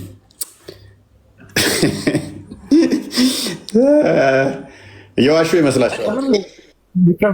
ክፈትና ጀምረው። በእውነት ግድ ነው ማለት ቲክቶክ ላይ ብቻ መቅረት ያለብን አይመስለኝም። እስኪ አሉ ጽሁፎችም አለ ስላሉ ብዙም እስኪ እና እንጽፋለን፣ እስኪ እንሞክራለን። እንዴት ነበረ ምሽታችን? ላይቫችን አሪፍ ነበረ። እዚህ አልመጣሁም አልቻልኩም። ተኛው የሆነ ሰዓት ላይ መተኛ ጥሩ ነው። ዛሬ ምንድነው እሱ ቶፒክ በቃ ሽፍት እያስደረጉን እያዘንኩላቸው እኔ ቶፒክ ሽፍት ሲያደርጉ በቃ ብሬያቸው መሄድ ጀመርኩኝ። ያሳዝኑኝ ጀመር። ታውቃለህ መማር ነው የምፈልገው ይላሉ። መማር አይ ግን እሱ ነገር ትንሽ ሊሚቴሽን ያስፈልገዋል በተወሰነ ያው እንዳለ ገስት ላይ አብዛኞቹ ሙስሊም ናቸው። አሁን ራሱ እኮ እየጠበቁ አስገባን ብለው ቁጭ ብለው እየጠበቁኝ ነው። ጨርሼ ማለት ነው ለወጣ ነው እያልኳቸው ገስት ላይ ያሉት ሙስሊሞች ናቸው አብዛኞቹ። እንትን እኮ ነው አንተ ፍሪደም ሰጥተህ በነፃነት ስለምታወራቸው ይመቻቸዋል። ቤታቸው ራሱ እኮ ይሉ የኔን ግማሽ ማንም ጋር የሚመጥላቸው አብዛኞቹ የሚማሩ ስላሉ ለቀቅ ማደርግላቸው የተወሰነ እስልምናውን ኦልሞስት ጥለውታል። ስለጣሉት ክርስትናውን ማወቅ ፈለጉ። አሁን ላይ ስረዳቸው እኛ ጋር ክፍተት ስላለ እንጂ ቁጭ ብሎ ይህንን ደግሞ ክርስትናውን ብቻ የሚሰራላቸው ቢኖር ጥያቄያቸው የሚቀበል አሪፍ ይሆን ነበረ። ግን አሁን እስልምናውን ጣሉት። ሰው እስልምናውን ከጣልነው ደግሞ ወዴት እንሂድ የሚለው ነገር ተፈጠረባቸው። ያ ነገሩ ይመስለኛል ትክክል። ያው ዋናው ነገር እስካለን እንሰራለን ትላለህ ነው እንዴ? እስካለን እንሰራለን። ቢሆንስ አሪፍ ስራ ነው ቦስ እየሰራ ያለው እየተከፈለ ያለው ዋጋ እየሰራ ያለው እየመጣ ያለው ውጤት እግዚአብሔር ይመስገን በጣም ቆንጆ ነው እና በርታልኝ ብሮዬ። እንዳልኩ ደግሞ በዛኛውን ገጭ በልበት እንዳለ ፕላትፎርሙ መያዝ አለበት ብዬ አምናለሁ እኔ። ዘንድሮ 2018 ጨለለው ነው የሚወጡት። አልሆናቸውም። ውሸታሞች ውስጣዞች መውደም ስላለባቸው ነው። ዋና እኔ የፈልገው አንድ ነገር ብቻ ነው፣ ነግሬያቸዋለሁ። የዋሃብያን ውሸት ከአባሽ ነጥለን ሁለቱ መለየት አለባቸው፣ ለየብቻ መቆም አለባቸው። እሱን ደግሞ አሳካዋለሁ። ትንንሾቹ እቅዶችን እንዳለ ተሳክተዋል፣ እንዳለ ማለት ነው። የተናገርኳት እንዳለ ሆናለች። ኔክስት ግን ያው ዋሃብያዎች አጭበርብረው አይቀጥሏትም። እሷም እንደዛ ነው እና እንደዛ ነው። ሜይ ቢ ጽሁፍ እንሞክራለን እስኪ። እስካሁን ያው እስልምና ላይ የተጻፉ ነገሮች ስለሌሉ እስልምናው ላይ እንደዚህ ሞደርን የሆነውን ይህን የአሁኑን ያለውን ባማከለ ሁኔታ ጽሁፎች የሉ። እንደ ኢትዮጵያ ደግሞ ዜሮ ነው። ትንሽ አድካሚ ነገሮች አሉት። አክቹዋሊ አድካሚ ያለው ትደክማላችሁ። የራሳችሁ ላይፍ ይኖራል። ስለ ነገ ማሰብ ይኖራል። ጊዜ የሚባል አለ። ላይፍ የራሳችን ህይወት ይኖረናል። ከዛ ታነባለ፣ ከዛ ላይፍ ትገባለ፣ ከዛ እንደገና መጽሐፍ ታልክ፣ እንደገና ደግሞ ብዙ ነገሮች አሉ። ያ ነገር ነው የሚያሰንፈን። እንደ ሁኔታው እንሞክራለን፣ በዚህኛው ምንገባላችሁ። አትሊስት ከጠቀመቻችሁ አንድም ሁለትም ጠብታን ማሳረፍ እንዴት ነው? ጠብታው በበዛ ቁጥር መሬቱን ያርሰዋል። ካራሰው በኋላ እንደ ጎርፍም ይጀምራል። ጠብ ለረጅም ሰዓት ካለ ለረጅም ጊዜ ካለ እቺ ጠብታ ቀላል ስላልሆነች ነው። እሷን ስለተረዳን ነው። እነሱ በተቋም ደረጃ የሚሰሩት፣ እኛ ደግሞ ኢንዲቪዥዋል ነው የምንሰራው። በትንሹ እነሱ ቲክቶክ ላይ ብቻ ያሉት ወደ 50-60 ነው የሚሆኑት። አለቃል አሁን እኮ ስንት እንደቀረን ታውቃለህ? ቲክቶክ ላይ እኛ ትናንት ከቆስጤ ጋር አልቻልም ላይቭ እየከፈተን ምናምን 24 ሰዓት መቀመጥ ሊኖርብን ነው እና 2 ነው 3 ነው ያለን። ቢኒ ያለ ያለ ቆስጤ ያለ ሁሉም የለም አሁን ላይ አክቲቭሊ። ስለዚህ ማታ አንተና ክርስቲያን እዚህ ያላችሁ በቃ እዛኛው ሳይድ ግን ከኦሮምኛው ከአማርኛው ጋር ስደምሯቸው ከ60 ይበልጣሉ። 57 በጣም ብዙ ናቸው። 60 57 እንደዛ ገደማ ናቸው። ባለፈው ቦታ ነበር፣ ከዛ በላይ ናቸው። እንደዚህ ቶፕ በሚባሉ ማለት ነው። ገና ደግሞ እያፈሏቸው ደግሞ ያሉ አሉ። የ6 ወር ኮርስ እያፈሉ የሚልኩት። ከዛ ደግሞ የእኛ ዘገምተኞቹ ደግሞ ለእነሱ ግብዓቶች የሚሆኑ አሉ። እኛን የሚቃወሙ ለእነሱ ግብዓት ይሆናሉ ማለት ነው። እነሱ ኦዲየንሳቸውም አክቲቭ ነው፣ ተሰርቶ ነው ያደገው። ኦዲየንሳቸው ራሱ ተሰርቶ ነው ያደገው። ፖለቲካውን ምኑን እንዴት መስራት እንዳለባቸው ጠንቅቀው ያውቋታል። ተናበው ነው የሚሰሩት ኦዲየንሳቸው ጋር ማለት ነው። የእኛ ኦዲየንሱ ዲስማች በእነሱ በቀላሉ የሚጭበረበር ነው። ትንሽ ትክክል አለ ውሸት ነው ምናምን ቢሉት ወዲያውኑ እንትን ቢል ነው። የእነሱ ኦዲየንስ ግን እንደዛ አይደለም። አንድ ሰው ቢመጣ አሁን ዘሆል ነው ከፌስቡክ እስከ ቲክቶክ ከዩቱብ እስከ ቴሌግራም ምናምን ብለው ያን ሰውዬ ላይ የሚሰሩት እኛ ጋር 20 ሰው ብታመጣ ማንም ዞር ብሎ ባለፈው እንትና አለኝ እንዳደረገው አብዱል ፈተና ሙስሊሞች አንድ ሰው ቢያመጡ ሶሻል ሚዲያውን እንዳለ ይቆጣጠሩታል። እናንተ ግን 20 ሰው አምጥታችሁ የእነሱን ያህል እንኳን እንትን አትሉም። አብዱል ፈተና እያለ ነበር ሙስሊሙ ማለት ነው።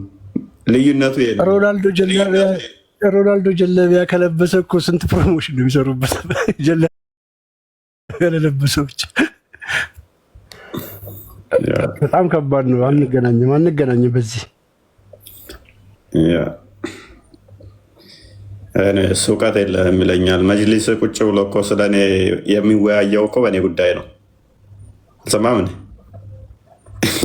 እውቀት ባይኖረኝ ነው እንደ ሀገር አቀፍ ቴሌቪዥን ላይ ወጥተው ከውጭም ከውስጥም በተደራጀ ሁኔታ እስልምናን ሊከፍሉ ነው፣ ዩኒቨርሲቲ እንመስረትና አንድ የምንሆንበትን እናስተምር ብለው መግለጫ ወጡት እኮ ወር አልሆነውም እኮ። እውቀት ባይኖረኝ ነው እንከፍላችኋለን የምትል ንግግር እሷን አመጡና በቴሌቪዥን ደረጃ እንኳን ማለት ነው በዜና ከውጭ ኃይል ጋር ተደራጅተው ሊከፍሉን ነው ብለው ዜና ከሰሩብኝ እውቀት ካሌለኝ ነው ለምንድን ነው እሱ በዚህ መጠን ፈርተው እንደዛ ሊናገሩ የቻሉት? ልባችን ተሰበረ። እንክትክት ያለው እኮ አንተ አቂዳ መምህር አለ የሚባለው እኔ ጋር በተደረገው ውይይት ነው። ጠዋት ገብቶ ልባችን ተሰበረ እንክትክት አለ ያለው ለዛ ነው። ምንድን ነው ልብህን የሰበረው? ቲክቶክ መተህ በለው። እንክትክት ያደረገህ ማን ነው በለው። በአቂዳ ጉዳይ አትጠይቁኝ በቃ ያለው ደግሞ ሌላኛው ኡስታዝ ነው። እዚህ የተነሳውን ጥያቄ እዛ ሄደው ሲጠይቁት ነው እኔ አላቅም በቃ ይህንን ጥያቄ አትጠይቁኝ። ሌላኛው ኡስታዝ ደግሞ መስጊድ የሚመራው ይህንን ጥያቄ ተሰባስበን እንደ መጅሊስ የመጡ ምላሽ ይሰጡበታል ብሎ በዛው ጠፋ። እውቀት ባይኖረኝ ነው እንደጠየኳችሁ። በመጅሊስ ደረጃ ተሰብስበን ምላሽ ይሰጡበታል።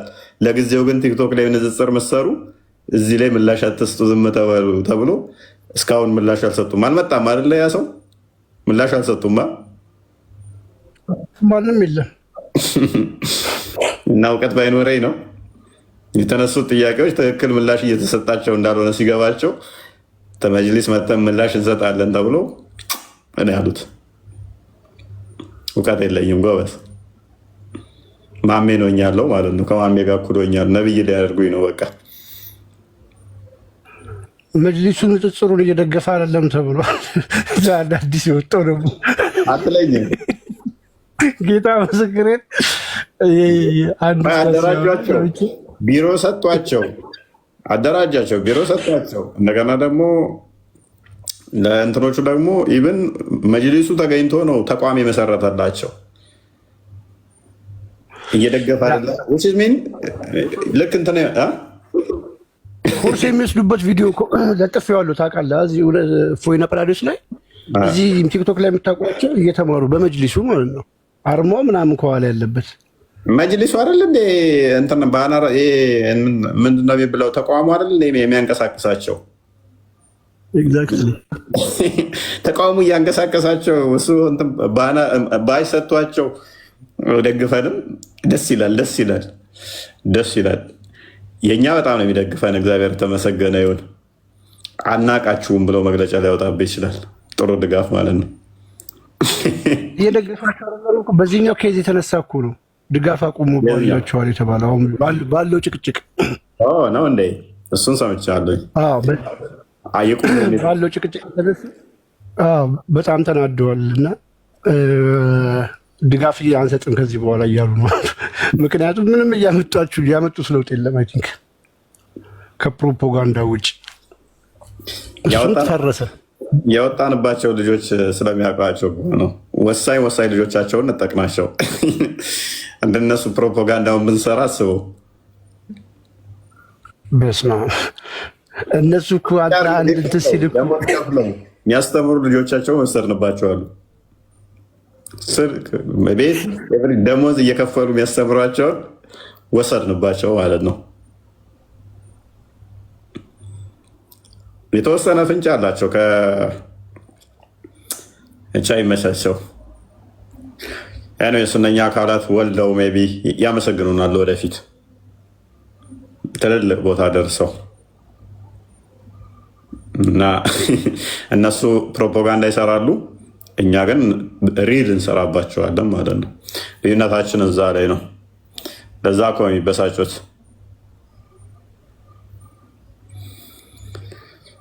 አንድ ስቴፕ ወደፊት ይሄዳል እንጂ መቼም እውነትን ሊቀድም አይችልም።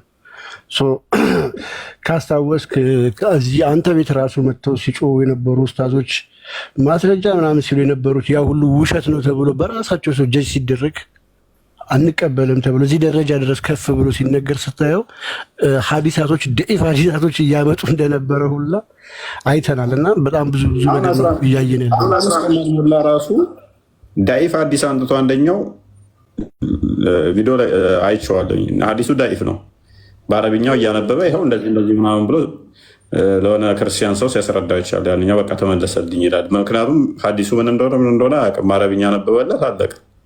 ዳኢፍ አዲስ ነው ግን አዲስ ማቀው አዲስ ማለት ነው።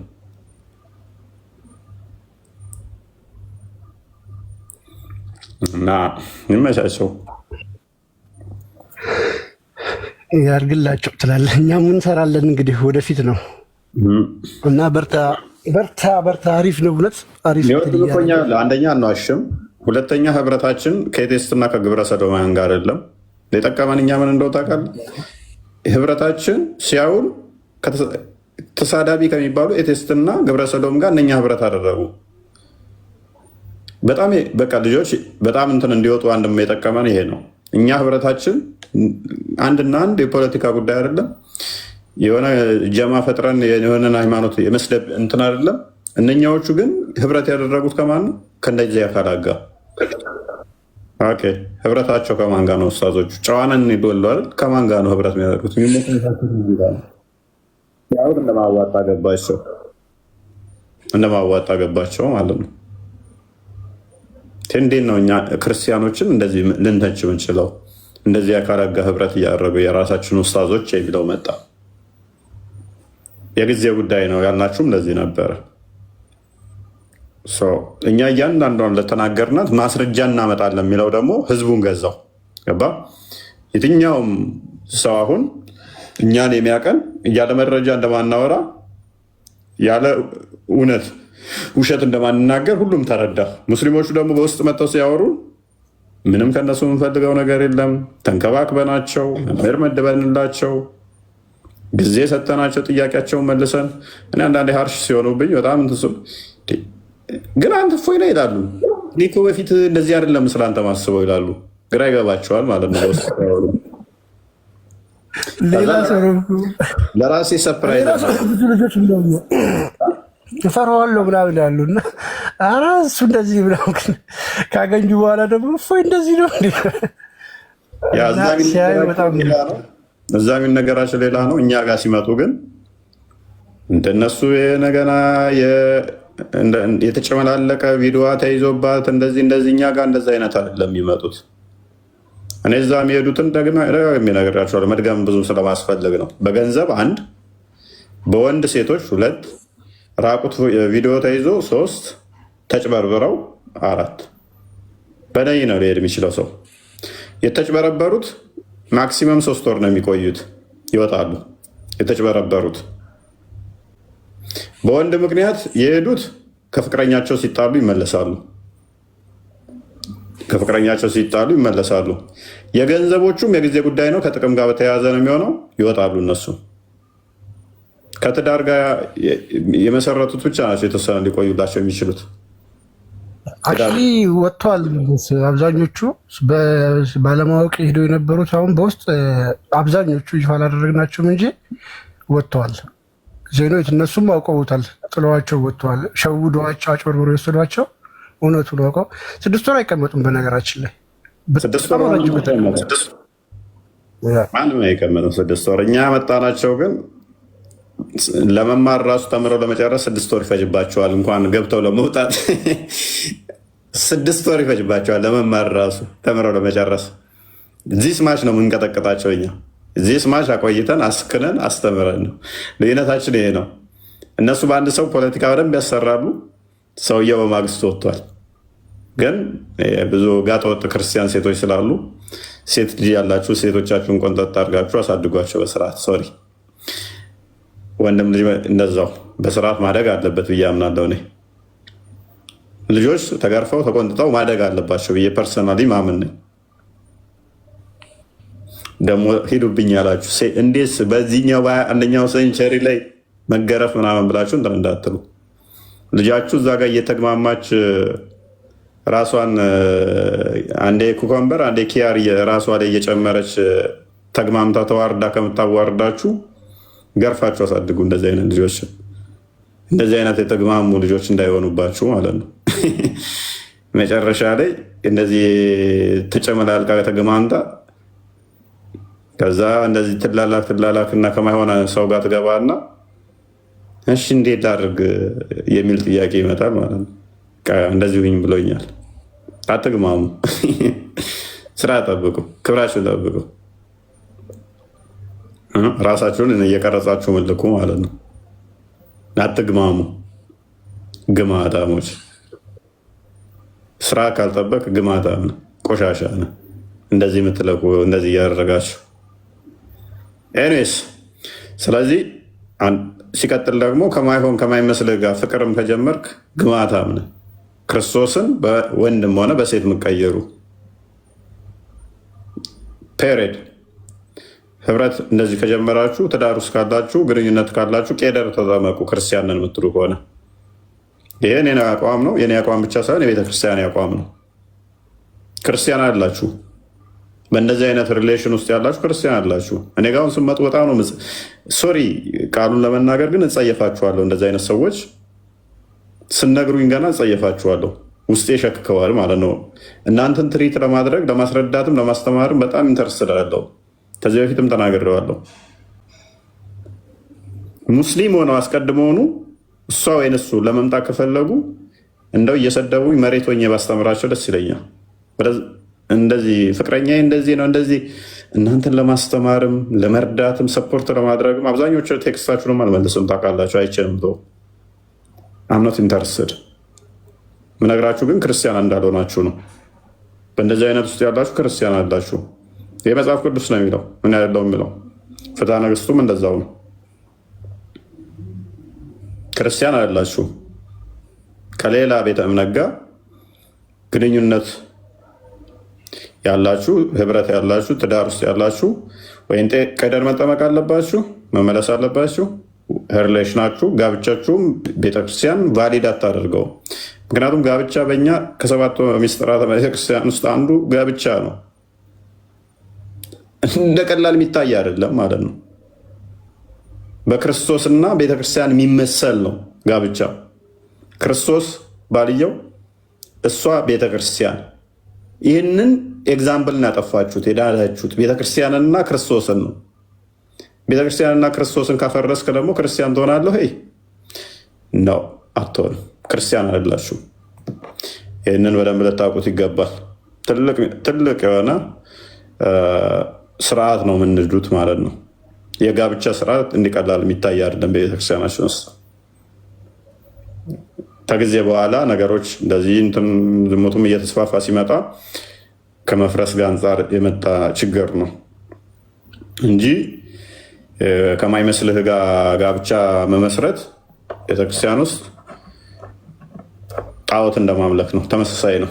ምክንያቱም ሁለቱ አካል አንድ አካል ይሆናሉ የሚለው ያንን ያፈረሰ ነው።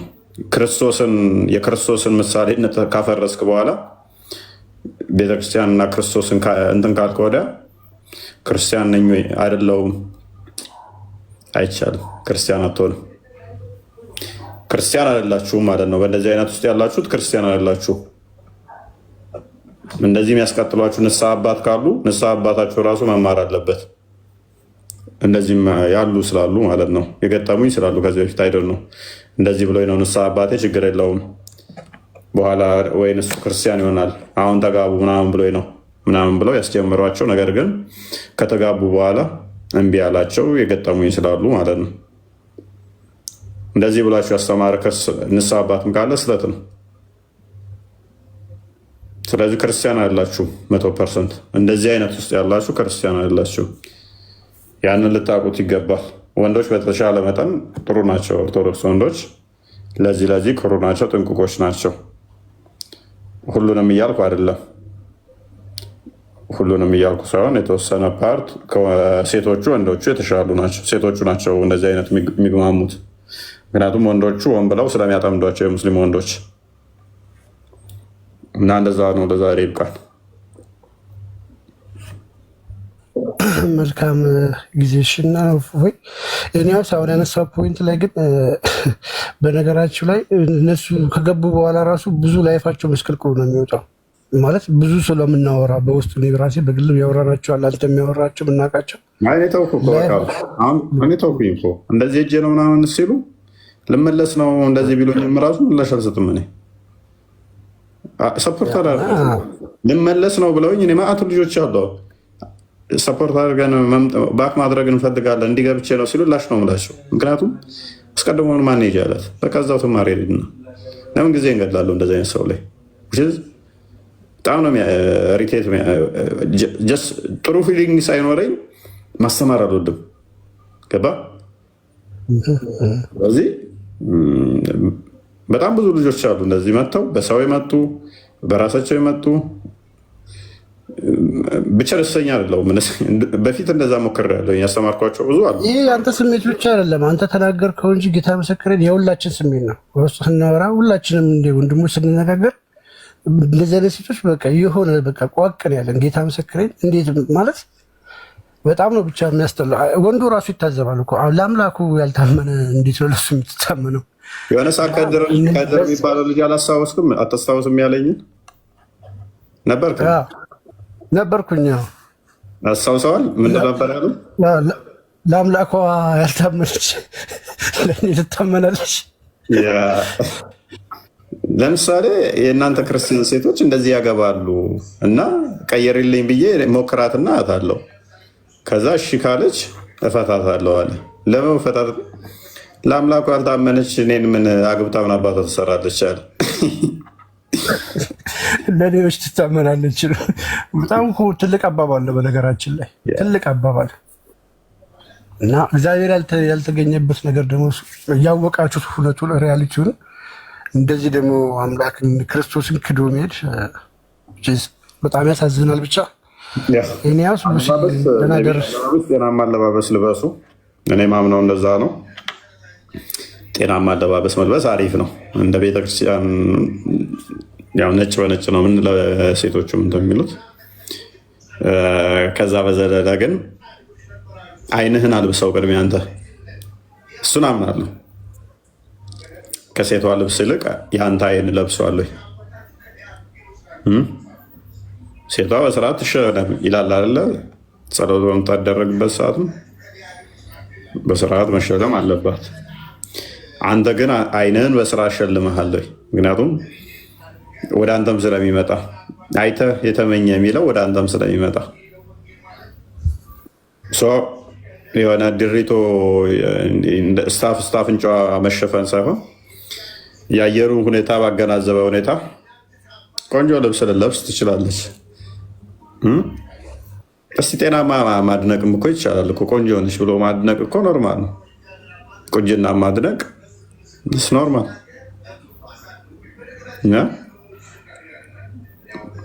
ጥሩ ነው። ወደ ዝሙት መሄድ ግን አይምሮህ ላይ አትስራ። እንደዚ አይነት ነገር ህፃናትን ስናየው ደስ ይሉናል። ቁንጅናቸው በቃ ህፃናት አንደበታቸው ምናምን ለበሱም፣ አጭርም ለበሱ፣ ረጅምም ለበሱ ሊስማሽ እንትና ሜንታል ጤናማ ካልሆነ ግን ህፃናትን እንኳን የ3 ዓመት የሚደፍር አለ ማለት ነው። ጤናማ ሜንታል ካለህ ግን የ5 ዓመትም ትሆን የ6 ዓመትም ትሆን ምንም ነገር በቃ የአንተ ልጅ ያልሆነች እንኳን አቅፈህ ትስማለህ ማለት ነው። አሁን ግን አቅፈህ አትስምም። ምክንያቱም ሰውም ይፈራሃል። ምን አባቱና ነው ልጄን የሳመው ምን አስቦ ነው ብሎ ሊጠረጥር ይችላል፣ ከጊዜው አንጻር ማለት ነው። አይምሯችን ሴክሹዋላይዝድ ስለተደረገ ማለት ነው። አይምሯችን እሳቤው ከሴክስ ጋር የተያዘ ከወሲባዊ ነገሮች ጋር ስለሆነ ማለት ነው።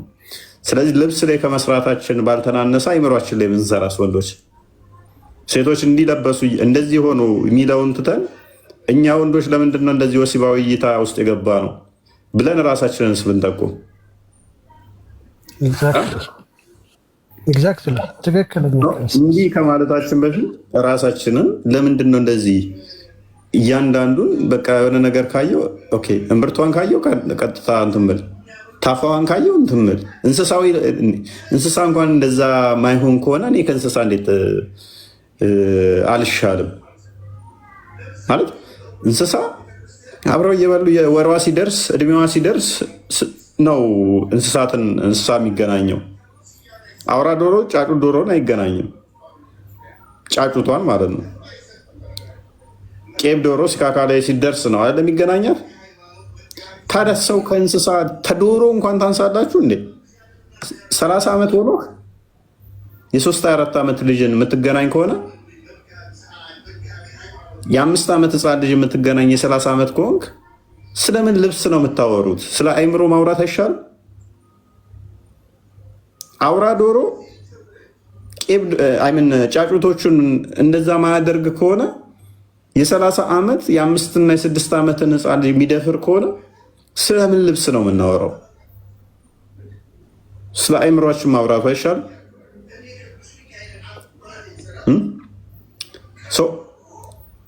ለምሳሌ አይ ዶንት ኖ ነጮች ጋር ያለውን እንትን ባላቅም ካልቸር ባላቅም ዲስማሻውን እንደዚህ የተገላለጠ ይለብሳሉ፣ በቁንጣ ይወጣሉ ምናምን እንደዚህ እንደኛ በቃ እንትን ይላሉ እንዴ?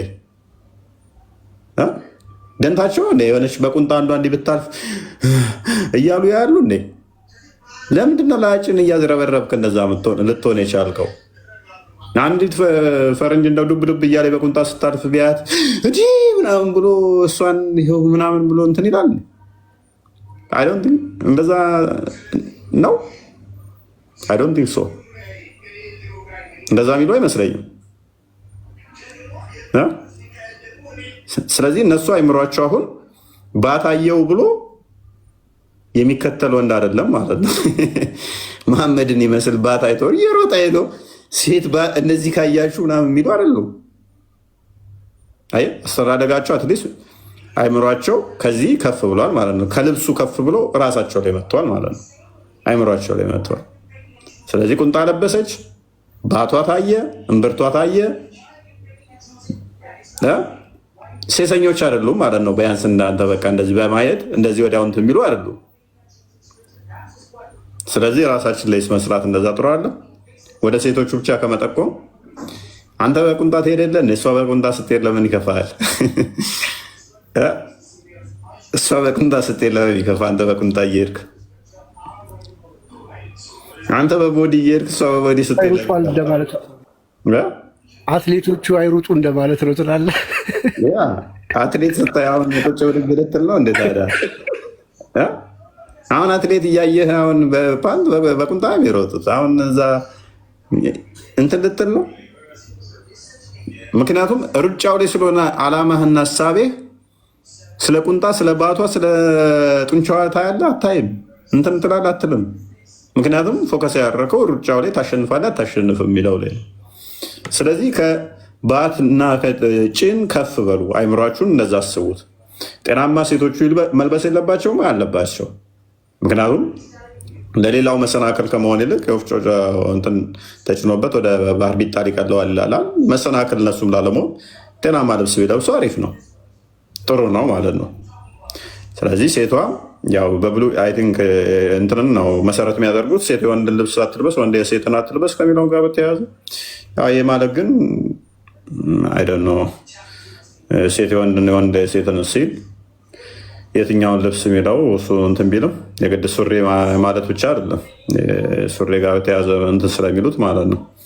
አየሩን ባገናዘበ ሁኔታ ጤናማ መልበስ አለባት ብዬ አስባለሁ። ቤተክርስቲያን ላይ ደግሞ ቤተክርስቲያንን የሚመጥን ሁኔታ ባህሉን መሰረት ባደረገ ባህሉን ያማከለ ቢለበስ ጤናማ ነው ብዬ አስባለሁ። አንዲት የአማራ ኮረዳ በአማራ ልብስ ተውባ ቤተክርስቲያን ብትሄድ እሱ ኖርማል። ትግራይም እንደዛው፣ ኦሮሞውም እንደዛው፣ ከምባታውም አፋሩም እንደዛው ኢትዮጵያዊ እንደመሆናችን ማለት ነው ባህሉን ያማከለ ጤናማ ልብስ ለብሰው ቢሄዱ ጤናማ ነው ማለት ነው። ጥሩ ነው። ግን ከዛ ከፍ የሚለው ደግሞ የኛ ምንድነው አንድ የሚያደርገን ምን አለ ቤተክርስቲያንን ያማከለ ትርጉምም ያለው ነጭ በነጭ መልበሱ እሱ ደግሞ ሞር ከሁሉም ይበልጣል ማለት ነው። አንድ የሚያደርገ ነው። ከዛ በዘለለ ግን ከሊት አጭር ለብሳለች፣ ከሊት ሱሪ ለብሳለች፣ እንዴት ቤተክርስቲያን ትመጣለች ብላችሁ የምታባርሩ ከሆነ እሱ ስህተት ነው። ክርስቶስ የሞተልን ስለ ልብስ አይደለም፣ ስለኛ ነው የሞተልን።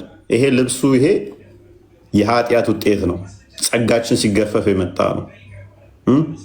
በመጀመሪያ በቅጠል ሸፈኑት፣ ከዛ በቆዳ ሸፈኑት፣ ከዛ ይኸው ልብስ እየለበስን መጣ። ይሄ የኃጢአት ውጤት ነው። የኃጢአት ውጤት በዚህ በኃጢአት ውጤት ምክንያት እንደገና አሁንም ኃጢአት እንግባበት በዚህ ነገር ይሄ ስህተት ነው። ሰው ከዚህ ይበልጣል። የሆነ ቦታ ላይ ራቁት ካገኘ ልደፍር ነው ማለት ነው። ይሄ ነው በቃ የሚከለክል። እነዚህ እንስሳ ማን ነው? እንስሳ ነው። ይሄ እንስሳነት ነው። ብንለብስ ጤናማ ነው። ነገር ግን ከዚህ ከፍ ያለ እሳቤ ካሰብን ምን አንሆንም ማለት ነው። እንደዚህ አይነት ነገር ውስጥ አንገባ። ህፃናት የሚደፈሩት ስለ ልብስ ጉዳይ ነው አይደለም። ከፍ ያለ እሳቤ ሊኖረን ይገባል ማለት ነው። ሴቶችም እንደዛው ጤናማ ብንለብሱ ጤናማ ነው። ምክንያቱም ሐዋርያው ቅዱስ ጳውሎስ ሲናገር ወንድሜን ስጋ መብላት የሚያሰናክለው ከሆነ ለዘላለም ስጋ ልብላ አለ አይደለ? ወንድሜን ስጋ መብላት የሚያሰናክለው ከሆነ ስጋ ለዘላለም አልብላ አለ። ስጋ መብላት ሳይፈልግ ቀርቶ አይደለም። ነገር ግን ወንድሙ ከሚሰናከልበት እኔ ስጋውን መብላት ልተው በቃ አለ። ስለዚህ አንቺ እህቴ ወንድምሽ የሚሰናከልበት አይነት ከሆነ እሱን ላለማሰናከል ብለሽ ብትተዩ ጤናማ ነው ማለት ነው። ባታደርጊው ጤናማ ነው። አንተ ስታደርገው ጤናማ፣ እሷ ስታደርገው ስህተት የሚሆንበት ምክንያት አይኖርም። አንተ ደረትን ወጥረ ቆንጆ ለብሰ የምትወጣው እንዲያምርብህ ነው አይደል? አንዱ ስትሄድ አቦ ልብስ ያስጠላል ብትል፣ እዛ ጋር ደግሞ ሌላኛዋ ብትል ትቀይረ ትመጣለህ ፏ ብለህ ምናምን ዋው ያምራል ካለች ያንን ለብሰ ነው በቃ ኮብለል ኮብለል የምትለው። የሚያምር ነገር አጠላማ ትወዳለህ አንተ። ታዲያ ሴቶቹ ያ የሚያምር ነገር ሰው የሚወድላቸውን ሰው የሚያደንቅላቸውን ሲለብሱ ለምን ትናደዳለህ? አንተ የምትወድ ከሆነ ግን ሴክሹዋላይዝድ አናድርገው፣ በወሲብ አናድርገው። እግዚአብሔር ሁሉም ፈጥሮ መልካም ነው አላል? የፈጠረው ሁሉ መልካም ከሆነ አድንቅ መልካም ነው ብለህ፣ ግን ሴክሹዋላይዝድ አታድርገው፣ በወሲብ አታድርገው። እና ልብስ ላይ ያለኝ አቋም እንደዛ ነው። ከልብስ እኛ እንበልጣለን፣ ከልብስ እኛ እንበልጣለን። ሱሬም ለበሳችሁ ግርድም ለበሳችሁ ከልብሱ እኛ ቀድመን እንበልጣለን። ሰው መሆኑ ይቀድማል፣ አይምሮ ላይ መስራቱ ይቀድማል። እና እንደዛ እና ደግሞ ነገ እንዳትሄዱብኝ ሱሬ ምናምን የሚለውም ከጊዜ በኋላ የመጣ ስለሆነ ማለት ነው። በፊት እንደዚህ ሱሬ ሙሉ ጠባብ ነበር እንትን ነበር የሚለቁት ቀሚስ ነገር ነው። ስለዚህ አሁን ወንዶች አሁን ቀሚስ ለብሰን እንዙር። ሱሬ በፊት ነበር እንደ ጂንስ ሱሬ ነበር የዛሬ 2000 ዓመት በፊት። ሴት ወንድ አትልበስ፣ ወንድም የሴት ሲቪል ያንን አንዱኑ ልብስ ሴትና ወንዶቹ አይልብሰቱት ለማለት ነው እንጂ እንደ ሱሪ ወንድ ነው ቀሚስ የሴት ነው የሚል እንትን አይለውም። እንደ እንትን ነገር ነበር የሚለብሱት። ከጊዜ በኋላ የመጣ ስለሆነ ይሄ ማለት ነው ሱሪው ምኑ። ስለዚህ እንደዛ ካላችሁ ደግሞ አሁን ቆየት ብላችሁ ከስርም ቱታ አትልበሳ። ቱታ መልበስ የለባትም ምክንያቱም የወንድ ሱሪ ነው። ሱሪ የወንድ ነው። ቱታ መልበስ ልዩነቱ ምን ይሆናል? ከላይ ቀሚስ ስለለበሽበት ነው። ቁምጣ መልበስ የለብሽም። የውስጥ እንትኖችንም መልበስ የለብሽም። የወንድ ነው ይመስላል ባጭሩ ሆነ እንጂ የሚል እንትን ውስጥ እናገቡ ማለት ነው። እና ከልብስ ግን ከፍ እንበልኛ። ዋናው ከልብስ ከፍ ካልን ይሄ ነገር ብዙም ላያሳስባችሁ ይችላል። ምንድን ነው እሱ? አይበቃም እንዴ? ግለ ቦስ ደህና